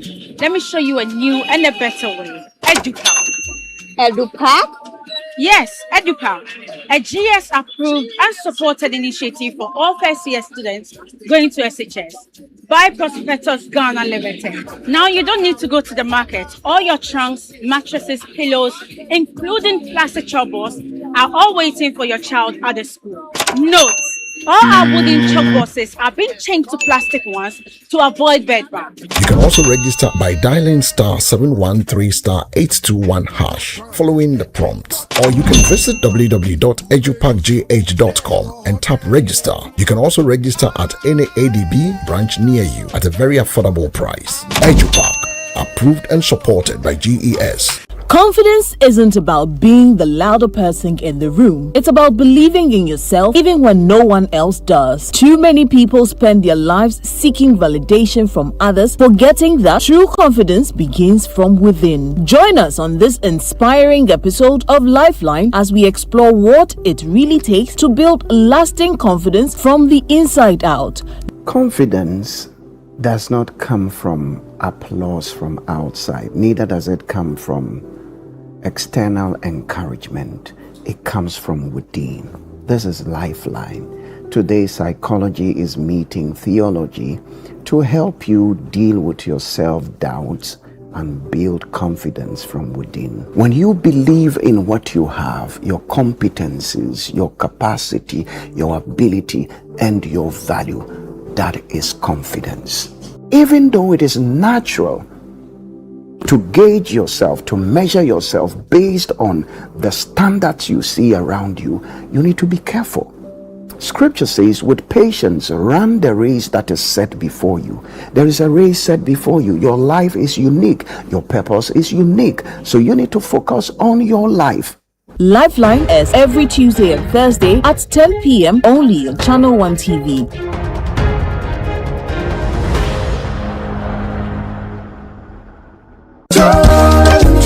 Looking for everything made in Ghana? All in one place? Then get ready. The This is Ghana Exhibition 2026 is here. A bold celebration of Ghanaian creativity, innovation, and excellence. From rich traditional crafts to modern cutting-edge solutions, experience the very best of Ghanaian products and services. Explore excellence across key sectors including automobile, agriculture, education, health, hospitality, fashion, technology, food and beverages, creative arts, beauty, retail, and more. This is the biggest Made in Ghana fair, bringing together SMEs, startups, manufacturers, local creators, indigenous corporate bodies, entrepreneurs, and innovative businesses all under one roof. Discover brands redefining quality, connect with industry leaders and innovators, experience the energy of Ghanaian enterprise and creativity. The date is 29th and 30th of August 2026. The time is 10 a.m. to 5 p.m. daily. Venue, the A4 Sutherland's Children's Park. Call 0205-973-973 or 0558-973-973 to register.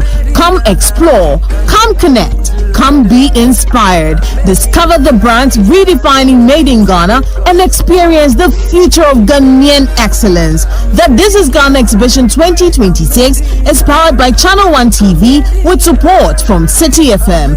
This is Ghana Exhibition 2026, celebrating Ghana, showcasing excellence.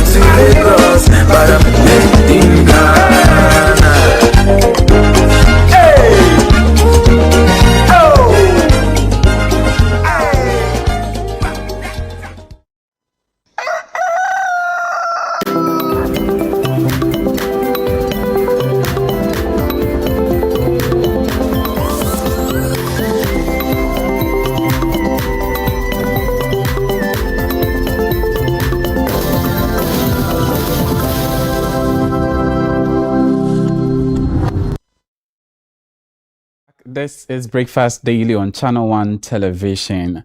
Some time ago, we brought you a story about the youth of Shama Nyakrum blocking road during the BC period. And now that incident is happening again because they are still protesting the poor state of that road in the area.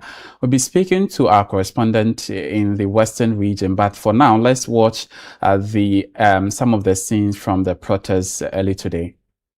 And they are broken. Ukeda drivers, any taxi drivers, you broke a quano. So company beyond cross. I dare say, you should be gonna pay for that dying. And there, ya quaint, or try ya quaint. No, I can't snare FM station. Yeah, somehow, but they know what can. Send your way on my work out, but they say, where your quano, that's when your quano. And in there, ya to me say, and Yanka say, you broke a quano. Ya block if you say you don't conform my shots or crying so. Abano, yes, Rana say, on Ancasa Pase, a crown way, dear. And you may me in Yano. And I answer Yankopon cross from my yard, I am a come across the corner. Company in Yejuma, and abandoning and a tax. Sana Yashi Shato.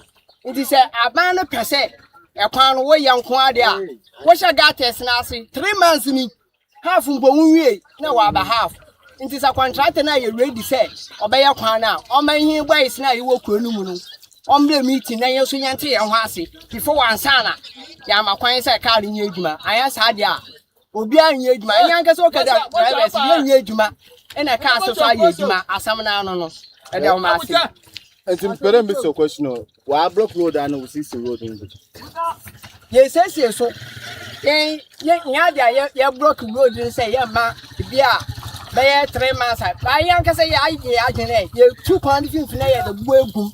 Now you don't know, I feel so more. I come up with a banning, yeah, by a bad cars in the day. I keep a drivers in the day, yeah, my cross. Title Triford, and I'm a Capullo, and the new company now, Waban, Zeal, Zoya, I'm casting in beyond cross a panel. And Blair Honor. So, Pedia, any day, one so mla, then you Nyan Tanasi. Then you want to contract and to know to say, a quana patchna, yeah, because minimum say, a quad contractor, yeah. Now, quana say, ya, or do so. Emma, to me, Mufono, we are not no way a quantity and a gates, so we are sound fairly. Them no wish we are quite. Now, when your quantity say, quana say, may a gata, we are sana. My aquano, it is a impo way of it. Ghana Hayashi been paying from with Jacoshi Papa from Parliament to down when you're careful. No man, and of Bemus womb. Baby on my car. That's it.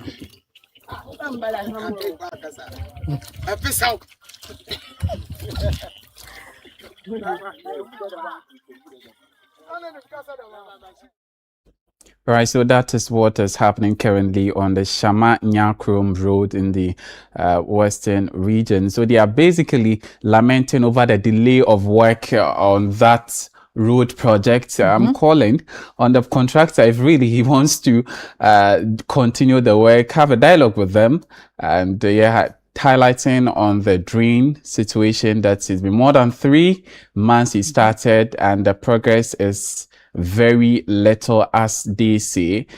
Very sad one there. So they are basically calling the government to intervene, because I think there are some companies there. So they say they've blocked the road. They will not even allow the companies to get access to their locations for them to even work for government to get taxes. That's interesting. Let's turn to speak with our Western Bureau Chief, Akwesi Ejay Edina. Akwesi, good morning. Hello, Akwesi, good morning.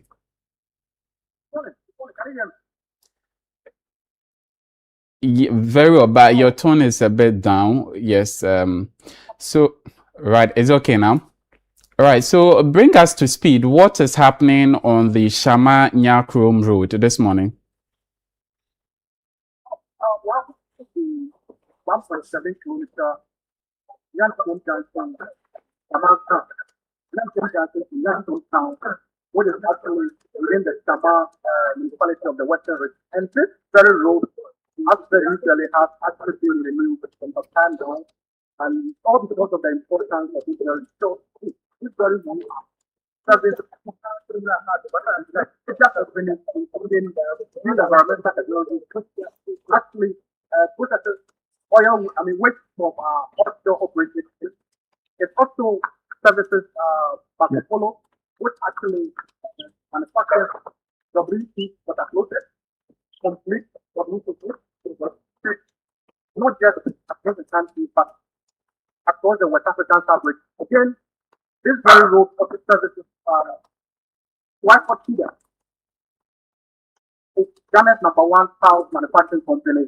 And all these companies are actually hosted by this community. But before you get to those plants, you have to go through this 1.7 kilometer road. And for years, Westerners have been complaining about how the coming in of these companies and the heavy trucks that services them are destroying this very road. And so today, they have actually blocked the road. They actually start a trench across the stretch just to make sure that it is not passable by vehicles or these heavy trucks. So all, movements on this very road are actually been supported by the agitated team. And it's not just the residents of the community, it's the traffic drivers that actually operate from the Nyankom Junction to the Nyankom Town, as well as the motor bicycles that also are operated to buy. And so, see passengers actually working. And people told you, this is the part of the traffic lights are actually created over here. Actually, over there, we have a lot of it that have been blocked for being able to access these companies that I mentioned earlier. And so, actually, this is the situation here on the Chama, Nyankom Junction. I'm one of the residents over here. Tell me a bit about what you are going to. When I saw you walking, if the cameraman can show, you can see from his foot. Yeah. He's actually removed his footwear and he's carrying it. And you can see the mud on the leg. Just tell me, what's your name and what is happening here? Yeah. Okay. My name is John K. Baby. Yeah. And me obi a metin yen ko me para me kachi e panten na obi a tumenka. Me obi a metin yen ko me timomuni ankasa be timomuni a metin yen ko. Na ahwe akwa no dia akwaso na in fact oya gaho oya ye wankasa na ye ende na china na da menza manzame start no achalala ntete yi ye bi akwa no ho abubu a ya hwa do butu na wa ye bi ya ho na wakati na contract bi abakwa no da abutu a oye ho tumu but we were expecting that na contract no butu na while level akwa no de baby na ye tumu na ya fado but ya hwa sera ma otina no oti. And the years one bubu woman a try for the far ban or Bashir Kaka, or Mama Capula, or one yaba, no Bashir Kaka. Yes, said day, at least, or man, yes, through Wabaka and Papa and Wabuya, my answer, young after him. But the still, any time there, a little wind the arbor fallen, or whether ye and Pabua, ye and Bibian and Atu, Carlum Cock. Motun to me, Yejuma, Bibia, and to me, Yejuma. A halam poy again and Uncle Nantum for a difficult for us to do that. So, in fact, oh yeah, to say, so yes, on my pain, and a limping food. This is, I think that you're paying no castle, a probably, I should know that 5 foot or corner. What do you want to start here? Jumoha, Macapulo, or corner, what do you want to start here? Jumoha. On yet, just a few a year boy, you will see company. You was Zoya, you would Desimonia, and then you would have watched our way, Juma. Companies are almost 6 or 7. And look at the road I am. Look at the road I am. You're pretty bisa. There's something you. You know, young cat a man wana. Don't we deserve the better road in this nation? Thank you very much. So, you heard from one of the, residents over here who see with the situation. If you will permit me, I will just move closer to where they actually blocked the place. Yeah. So then, is it still blocked as we speaking? Yeah, there. And you see, they are making sure that no car or any truck comes in to fill the place they've actually done. So, as we speak, they are still there. I'll be there in a jiffy. But, this is the state of the road. You can't even walk as a resident if you are not actually using a vehicle. It's so difficult over here. If the cameraman can look at my foot, it is so muddy.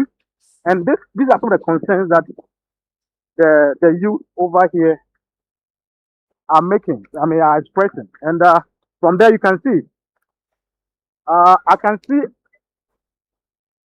a truck that has actually come with some gravel to fill the gap. And we are protesting. So we'll quickly get to what is happening there. Right. So, Akwasi, has the protest caused any gridlock on the stretch? Exactly so. Behind me, if the cameraman can stand, you can see the tracks over there. That's a lot of the tracks over there that are waiting to open so that they can actually come.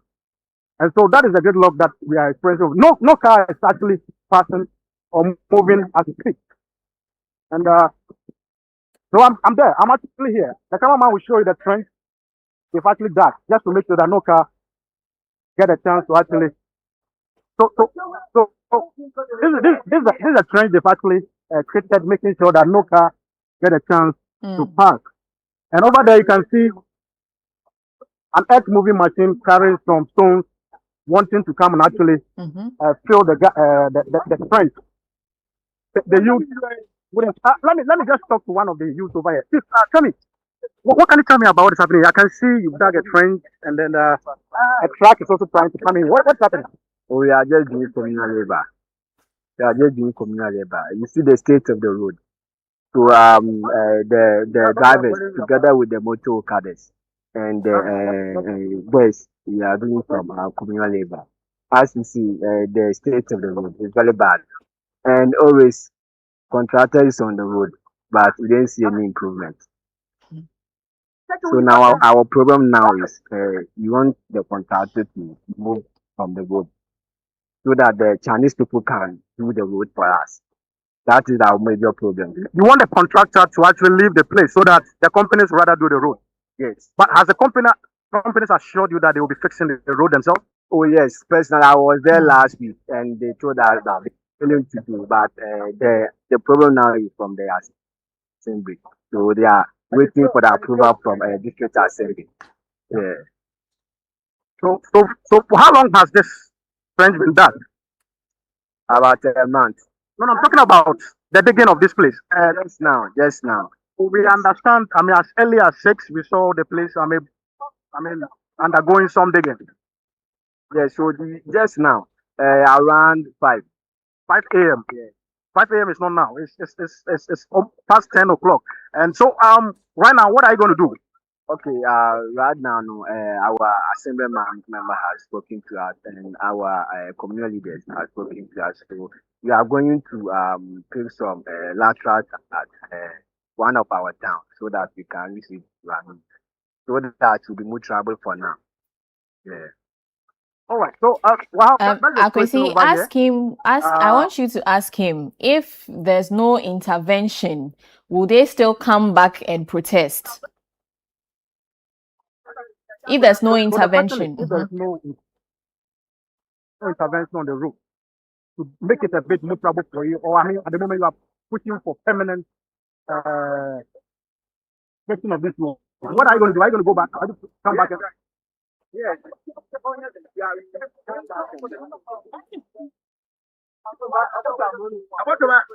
So how long are you giving yourself? Anytime they will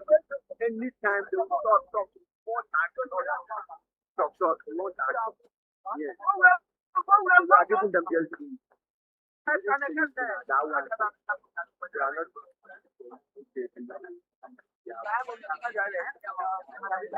So that's the question. They are given a 2-week ultimatum to actually see something over here.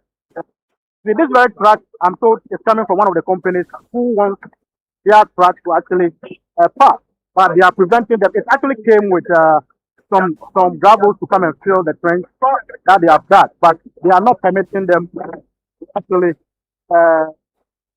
do the filling. And as you can see, these are trucks waiting to actually come and fix it. But the youth over here, if the cameraman can show you, they are guarding the trench.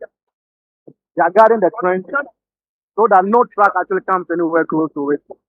And all because of their concern about how the promise to fix this road has actually delayed. All right, Akwesi, the gentleman you engaged earlier tells us that the dug that hole there around 5 a.m. this morning. Up until now, has any official, say the local authorities in the area, visited the scene to really engage them? So far, we haven't seen any officer actually coming in. Or even the contractor? Them. Right?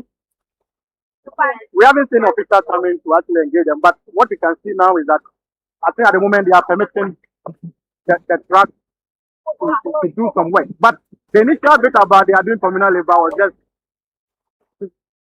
just a statement they made. But I mean, from the subsequent things that they said, you can see that they are actually dug the trench because of their misgivings they have on this very day. But as I speak, we don't have any officials coming here. And it's been going on since 5 a.m., as you mentioned. It's been going on since 5 a.m. And there hasn't been any movement of vehicle movement on this very road. So you can see there's a track here trying to stop them from whatever they are doing, but they are in a way also resistant. But we'll hang around here to see what actually transpires by close of day.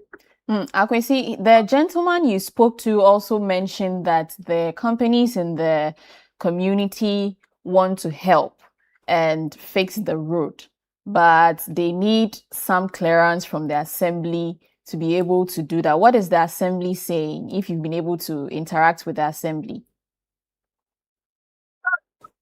Yeah, I mean, that is what I'm very much aware of this fact. I understand why Ford, Apopolo, who are the two bigger companies over here, have agreed to fix the road and approach the assembly and then the regional minister for that facilitation to be done. When that check was, we're told that even a contractor who has actually come in and has been here for a while trying to fix the gutters, he doesn't actually have a signed contract. He suggests that because of the earlier protestation, they got the contractor to come start doing something, hoping that the government would give the contract to the contractor. But I know for a fact that the contractor working on this road has not been given a contract. But the company is saying that they are delaying, government is delaying the awarding of the contract, and their businesses are being, and so they want to take it up. But you know, government and its bureaucratic processes, before they can say we've given it you the go ahead to fix it, it will take some time, and that is what the company is waiting or pushing to get it done. The two companies are Marco Polo and Private. But until that is done, the youth are not happy. The taxi drivers here are not happy about the state of the road. Hence, this happening. Thank you very much, Akwesi. Keep monitoring events for us and see how this whole protest will end. That's Akwesi Ejenim, our Western Regional Bureau Chief, bringing us some updates on protests at the Shama Nyankrum in the Western region, where residents or youth are protesting over the deplorable nature of their roads. And this is something that they did somewhere in May, which disrupted the basic education, certificate examination exams, and other economic activities. And they are there again today to protest for the deplorable nature of their roads. They are calling on authorities to attend to the roads as soon as possible. In fact, they are giving the relevant authorities 2 weeks to fix it, else they would go back and protest again. We'll have the two companies who are there, Marco Polo and Twyford, are also willing to help fix the road. I think that's a good one from they are on standby. They would fix it, but because of course they use it, and they even use heavy equipment to ply the road and all that. So if they have come in willingly to help to construct the road, I think it's a good one, at least also as a corporate social responsibility, maybe in a way to support the community. So it's a good one, but I don't know, it's very bad. I mean, it's they very, should very just bad.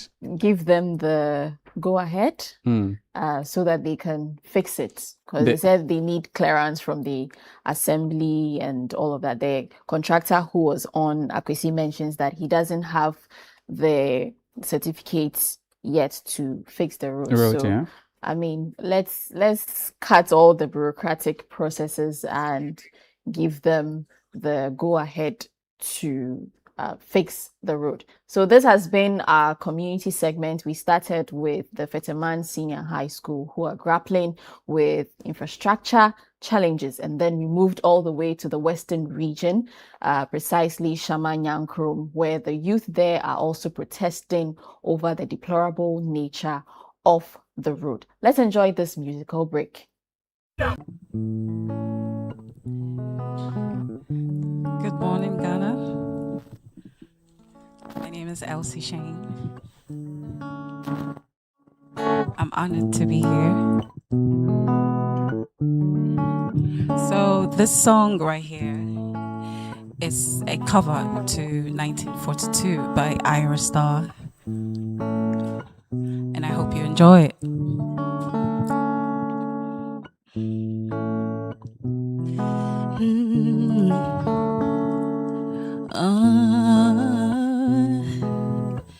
Might have it all, but I'ma need some more. Time passes fast, already gone. Shoot to kill, but I don't mean to hurt nobody. I just to do this for fun. We in the pool with a bottle. 1942 in the buckle. The feeling's good.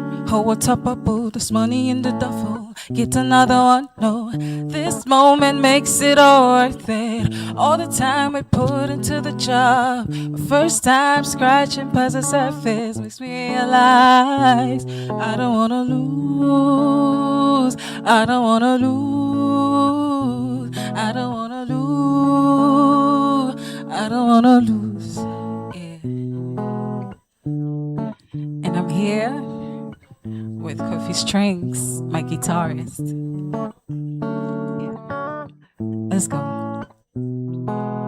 Might have it all, but I'ma need some more. Time passes fast, already gone. Shoot to kill, but I don't mean to hurt nobody. I just to do this for fun. We in the pool with a bottle. 1942 in the buckle. The feel is good. Oh, what's up, bubble? There's money in the duffel. Get another one. No, this moment makes it all worth it. All the time we put into the job. My first time scratching past the surface makes me realize I don't wanna lose. I don't wanna lose. I don't wanna lose. I don't wanna. I don't wanna lose, so I will never lose. I don't wanna lose.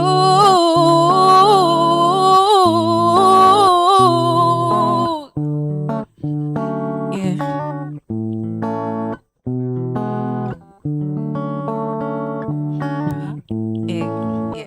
Yeah.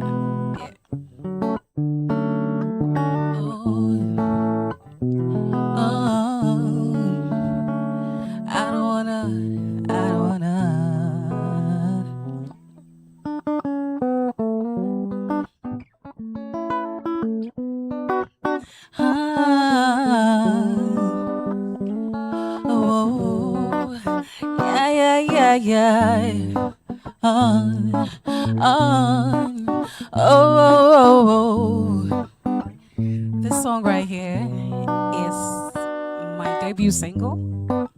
It was released about 2 months ago. It's called That Feeling. And I hope you get that feeling while I perform. Enjoy.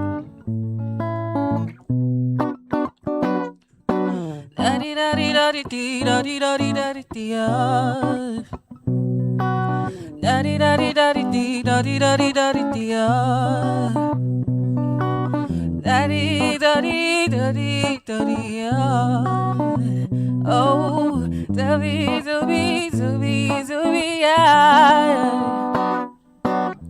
hey boy, you got me moving fast tonight. I wanna make it last. Come close, so you feeling it? Oh, believe it. Oh, now let me cock it up. Do the thing that you like. I'm a cushion and I want it tingling my spine. So I'm fling it up. I'm set it up. Pull up your weight, push up on me. Oh, oh, oh. The way you did move, I love it. Yeah, yeah. The way you did too, I like it. Oh, I love it. Yeah. Okay. Let's go. Skin to skin, deep and deep. Hold me, hold me. Tease me, tease. Please me, please. I'm risking it, babe. Boy, you know, say I be bedroom bully. Can't be your desire if you let me. When you love up on me, I get that feeling. Push it up on me. Yeah, yeah, yeah, yeah, yeah, yeah, yeah, yeah. The way you did move, move. The way you did do. The way you did move, I love it. Oh, oh, I love it. Yeah, yeah, yeah. Da-dee-da-dee-da-dee-dee-da-dee-da-dee-da-dee-da. da di da di da di dee, da di da di da di dee, da di da di da di dee, da di da di da di dee, oh, da di da di da di dee. Oh, the way you did move, I love it. The way you did do, I like it. The way you did move, I love. The way you did play, I like it. Coffee strings where you play, I love it. The way you did move, move. The way you did do.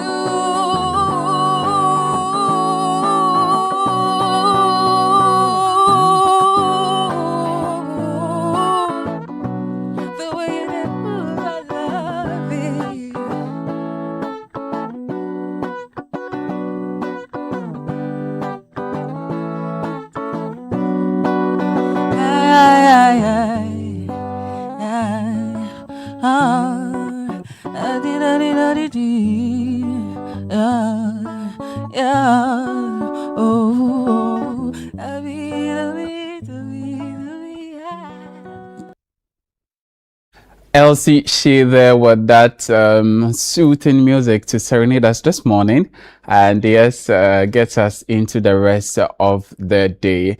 But now, yes, we still reminded the Northern Business Fair was a huge success last weekend. We can't say thank you enough. Yes, we can't. We can't. It was huge success to our exhibitors, you know, supporters, even patrons who pulled up to the Tamale Jubilee Park last Saturday and Sunday. We continue to thank you very much. And a special thank you, of course, to our sponsors, EcoBank Ghana, the Pan-African Bank. We have the National Petroleum Authority, NPA, the Ghana Export Promotions Authority, GEPA, North Shore Apparel, interesting, and also SIC Insurance PLC. We continue to thank you very much for joining us to bring out the economic potential that the northern part of the country has to offer when it comes to our development as a nation. Let's watch this video, and yes, thank you, special thank you video for us, to our sponsors and all stakeholders who will join us for the Northern Business Fair 2026 edition.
Northern Business Fair 2026. It was a huge success. A huge success. And if you weren't on board, you missed. Yes, you really missed. Big time. You really missed big time. Because this year, oh my goodness, all the sponsors who came on board had something for everyone. Exhibitor on board. So if you didn't sign up, maybe next year you have to be on board. fast and come on board. But it was amazing. It was beautiful display of northern made products right here in Ghana. And so we're still saying thank you so much. We can't thank you enough. We are grateful for every single support that you have given us to bring this biggest fair in the northern region to our vendors, our exhibitors, our patrons. Thank you so much. We are most grateful for your support. And so to all the exhibitors, if you're a business out there who wants to be part of the Northern Business Fair, sorry, but see you next year. Yes, you must next join year the bus on time. You must join the bus on time and not late. Yeah. But then again, away from thanking you, we are also reminding you that if you're a student between the ages of 11 and 15 years old, please do well to join the Literacy Challenge 2026. Thursday, the 30th of July, 2026 at exactly 5 p.m. We are closing the doors. We are not accepting any more entries. And so that's your cue. If you haven't written your essay yet, this is your cue to write that essay on the topic in not less than 600 words. Write a letter to the Minister of Education as a youth consultant discussing the advantages and disadvantages of the use of artificial intelligence in education. Advice on how Ghana can effectively integrate AI into basic schools to improve teaching and learning, while ensuring that students in rural and underserved communities are not left behind. So yes, that is your topic. Write on how AI can help improve teaching and learning in basic schools. It should be in your own handwriting. Yes. Essays must be handwritten by participants. Add your full contact details. Very important, because most of the entries we've received so far are not having the contact details, and so it disqualifies you. And also it must be endorsed by a parent, a guardian, or a teacher. Yeah. And then you post it to the Literacy Challenge, PO Box GP 14123 Accra Central. Or you can deliver it to Channel 1 TV premises here in Tesano, Accra. If you still have questions about the challenge, do well to call 0205 973 973. This is your time. This is your moment to show the world what you're made of. There's a prize of 10,000 Ghana cedis, a laptop, and of course, the national and regional bragging rights. So that's your cue. Take your pens, your paper, and start writing on the topic.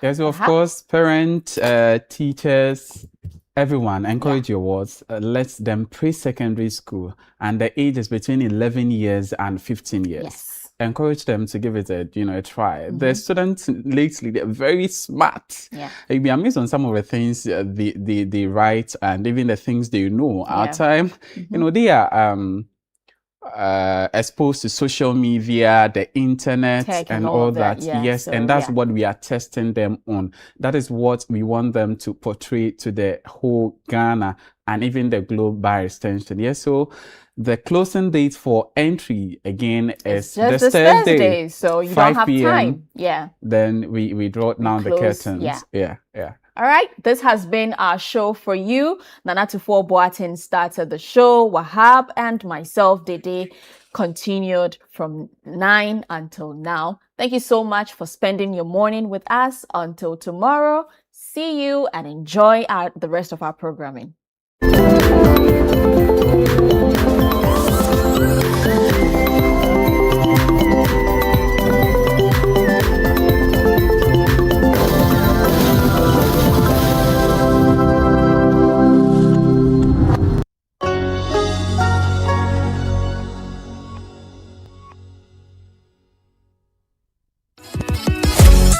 What if your ideas could shape the future of education in Ghana? If you were a brilliant pre-secondary student aged 11 to 15, this is your moment to shine. Welcome to the Literacy Challenge 2026, the national literacy competition that celebrates young thinkers, great writers, and future leaders. This year's challenge is all about artificial intelligence and education. The topic: in not less than 600 words, write a letter to the Minister of Education as a youth consultant discussing the advantages and disadvantages of the use of artificial intelligence (AI) in education. Advise on how Ghana can effectively integrate AI into basic schools to improve teaching and learning, while ensuring that students in rural and underserved communities are not left behind. Remember, your essay must be in your own handwriting, must be endorsed by a parent, guardian or teacher, and include your full contact details. Submit your entry by Thursday, 30th July 2026 at the front desk of Channel 1 TV or PO Box GP 14123 Accra Central. Stand a chance to win 10,000 Ghana cedis cash, a laptop, and earn the title of Ghana's most outstanding all-round pre-secondary student. For more information, call 0205 973 973. The Literacy Challenge 2026 is powered by City FM with support from Channel 1 TV. And it's proudly sponsored by Prospectus Ghana Limited, SIC Insurance, and Advocates Publishing.